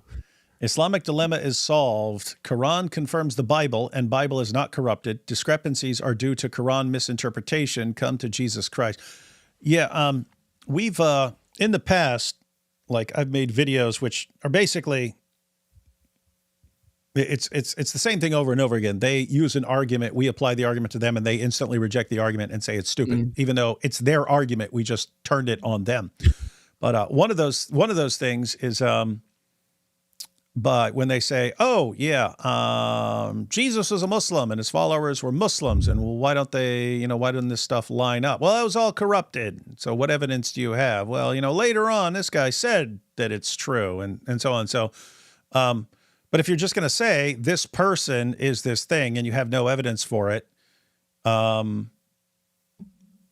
when the evidence doesn't line up with you, you just say, well, the evidence has been corrupted. Well, you could do that with anything, right? Easily. Yeah. So I've done that with Muhammad. I made a video. I believe in Muhammad, and why? But I believe he was a devout Trinitarian Christian. And after he died, some bad people entered, and then they corrupted the message, and so on. They corrupted it, and suddenly Muslims find that reasoning insanely stupid. Yeah. Like they find it really, really stupid. But this right here, we might need to start pushing this. And we might, in order to show them what they do as far as picking and choosing. Oh, we agree with this verse in the Bible, so that's good. But this verse, no, we don't agree with that, so that's been corrupted. We'll just take all the verses in the Quran that agree with the Torah and the gospel that we have, and all the Islamic dilemma verses, and we'll say everything else that contradicts the Bible has been corrupted. And we'll say that that's the best explanation for what went on. I actually did a video on that like a year and a half ago. I made a little TikTok short or an Instagram short, and it was me arguing like a Muslim, but in the Christian sense. So I said, did you know that Muhammad was actually a Christian? And then I say, notice how Muhammad prayed bowing down to the ground, which is what early Christians did way before Islam was around. And then Muhammad even called Jesus the Word of God, which is clearly a reference to John's Gospel. But sadly, parts of the original writing of Muhammad was corrupted by Abu Bakr, who is making an analog for Paul, right? And so I was like, but in reality, we know. In mine, I said Uthman. Uthman? And that we have hints of what really happened when he burned all the manuscripts of the Quran. This was him actually like destroying all the evidence and then putting out his new version. And I even came up with like Uthman was he was an evil person who wasn't even really a companion, but he came in there and pretended to go along with Muhammad's Christian message until he became more and more powerful, until he was the actual new ruler, and then he used his power to take over and destroy the originals and impose a new Islamic book and so on. What's amazing is when you tell that to a Muslim, they just instantly, what? That's so stupid. And they don't realize I'm making fun of how you argue with the Bible. Yes, this is exactly how stupid you sound to us. But somehow you just turn that off when you're talking, and you don't care how stupid you sound. But then the moment, and we've seen this over and over again today and in the previous live stream, it's when Muslims will make an argument, and all Avery kept doing over and over again was Jake would give his argument and Avery would flip it back and use the exact same argument about the Quran, and then suddenly Jake would instantly reject the argument and think that it's really, really stupid. Yeah. Yeah, I was actually just going back to the old TikTok video just to look at the comments from the Muslims when I made the video. And they're like, one said, Muhammad never said he wrote the Quran. Muhammad didn't describe Jesus. Allah did. You have a dumb arguments. And the next one, Jawad Hussein said, prove it then. Prove that Muhammad was a Christian. And each of the Muslims in the comments are getting really, really angry. And he said, if you accept Prophet Muhammad, then that means that you must be a Muslim. And they didn't get my argument. So I was like, it's kind of weird when you use an argument from Muslims and they don't understand. I don't actually know where that comes from. How do you not self-reflect? Like, that's a pretty basic that's probably the ability, biggest right? problem. Well, definitely one of the biggest problems in Islam is just complete lack of self-reflection. Yeah, but that's like a pretty basic human ability. Like the average person, I'm not even talking like, advanced theory of mind. Like, oh, I can imagine what it's like to be somebody else. No, like just basic self-reflection. If I have a standard, am I holding to that same standard? You just don't see that in Islam. It's weird. It makes, conversations very annoying because you want to be patient with people, but goodness, they really know how to test your patience. It's pretty rough, man. Pretty rough. Yeah.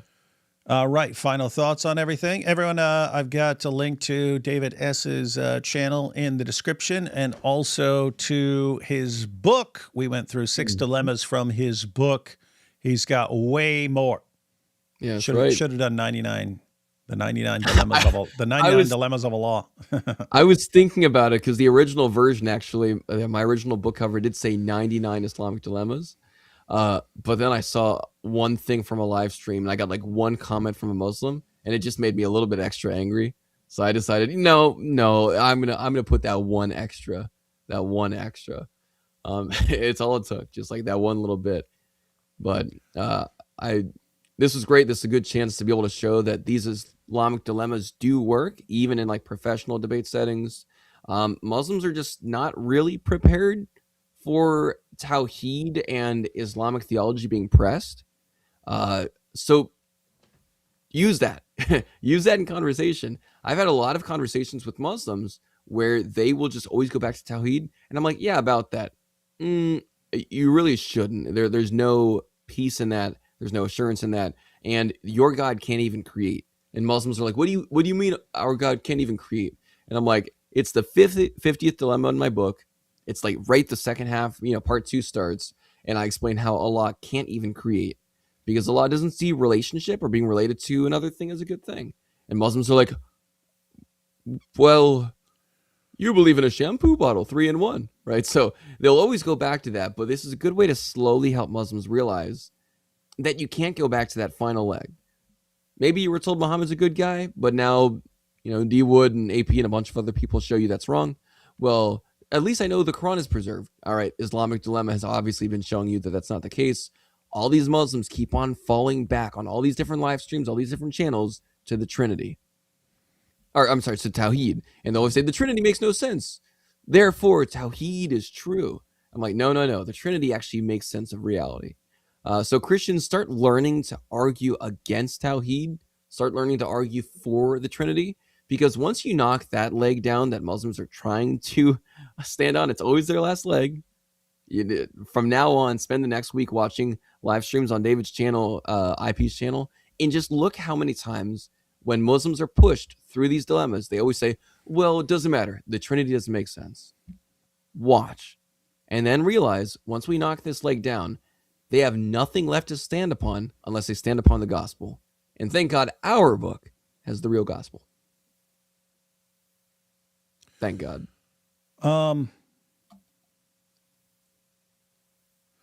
We're about to have to actually move thanks to some TikTok jihadis. So I've been waiting until we do that to set this up for multi-person live streams with multiple cameras and stuff like that. I have all the equipment, I have it all. I'm just not setting it up when I'm just going to have to take it down again real quick. But wanted to get Anthony here. It definitely won't be every week because I know he does lots of stuff, but I'm going to get him to agree to show up every week. He's not traveling for something else, but maybe we just need to make it like Trinity versus Tawheed Tuesday or something like that and just keep going on it just over and over and over again. Yeah, Tawheed Tuesday sounds awesome. Live call-in shows and stuff like that. Yeah, I'd love to, especially with Anthony. Anthony's fun. Yep. All right, man. We'll do some stuff, man. We'll do some stuff. All right, everyone. Link to David S.'s book on Amazon in the description. You should go ahead and grab that. If you wanted to do something, if you're thinking, what? I don't need 100 dilemmas or something like that. I'd go through and find like your favorite one and just start using that. Find your favorite 1, 2, 3 or something like that and start using them on social media with Muslims. Guess what? Yeah. I can guarantee, we talked about them only thinking on the superficial level. They're not going to be ready for it. And you want to kind of use it to kind of push them to think more deeply about these things and so on. So I'd encourage you to use it like that. If you're not the sort of person who's going to go and start using all 100, find a good one that you like, because these are not normal arguments. they're becoming familiar with the Islamic dilemma. They still can't answer it. And so guess what? It's good to give them more stuff to deal with because they're really struggling to deal with stuff right now. All right. I'll be live again tomorrow with Giant DOC at 5 p.m. and we'll be checking out Chris's discussion with Jake on the Islamic dilemma.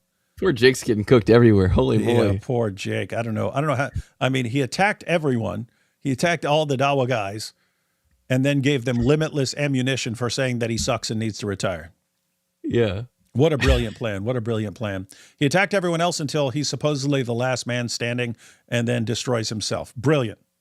It's like Malik. It's like Malik did the same thing, but in a completely different way. He just destroyed all the Dawa guys. They're all evil. I'm the only one. Oh, now look how evil I am, and I'll launch the biggest campaign of Quran desecration the world has ever seen. These guys are tactical geniuses. Tactical geniuses. I'm glad they're on Islam's side and not ours with this stuff. Although I pray someday they repent. I pray that they repent and are saved. I pray that. With that said, with their tactics, I'm glad they are not on our side using those tactics. Yeah, sure that's true. Jake denying Tawheed in one debate. That's classic. Good stuff, Jake. Love classic. All right. I'll catch y'all tomorrow.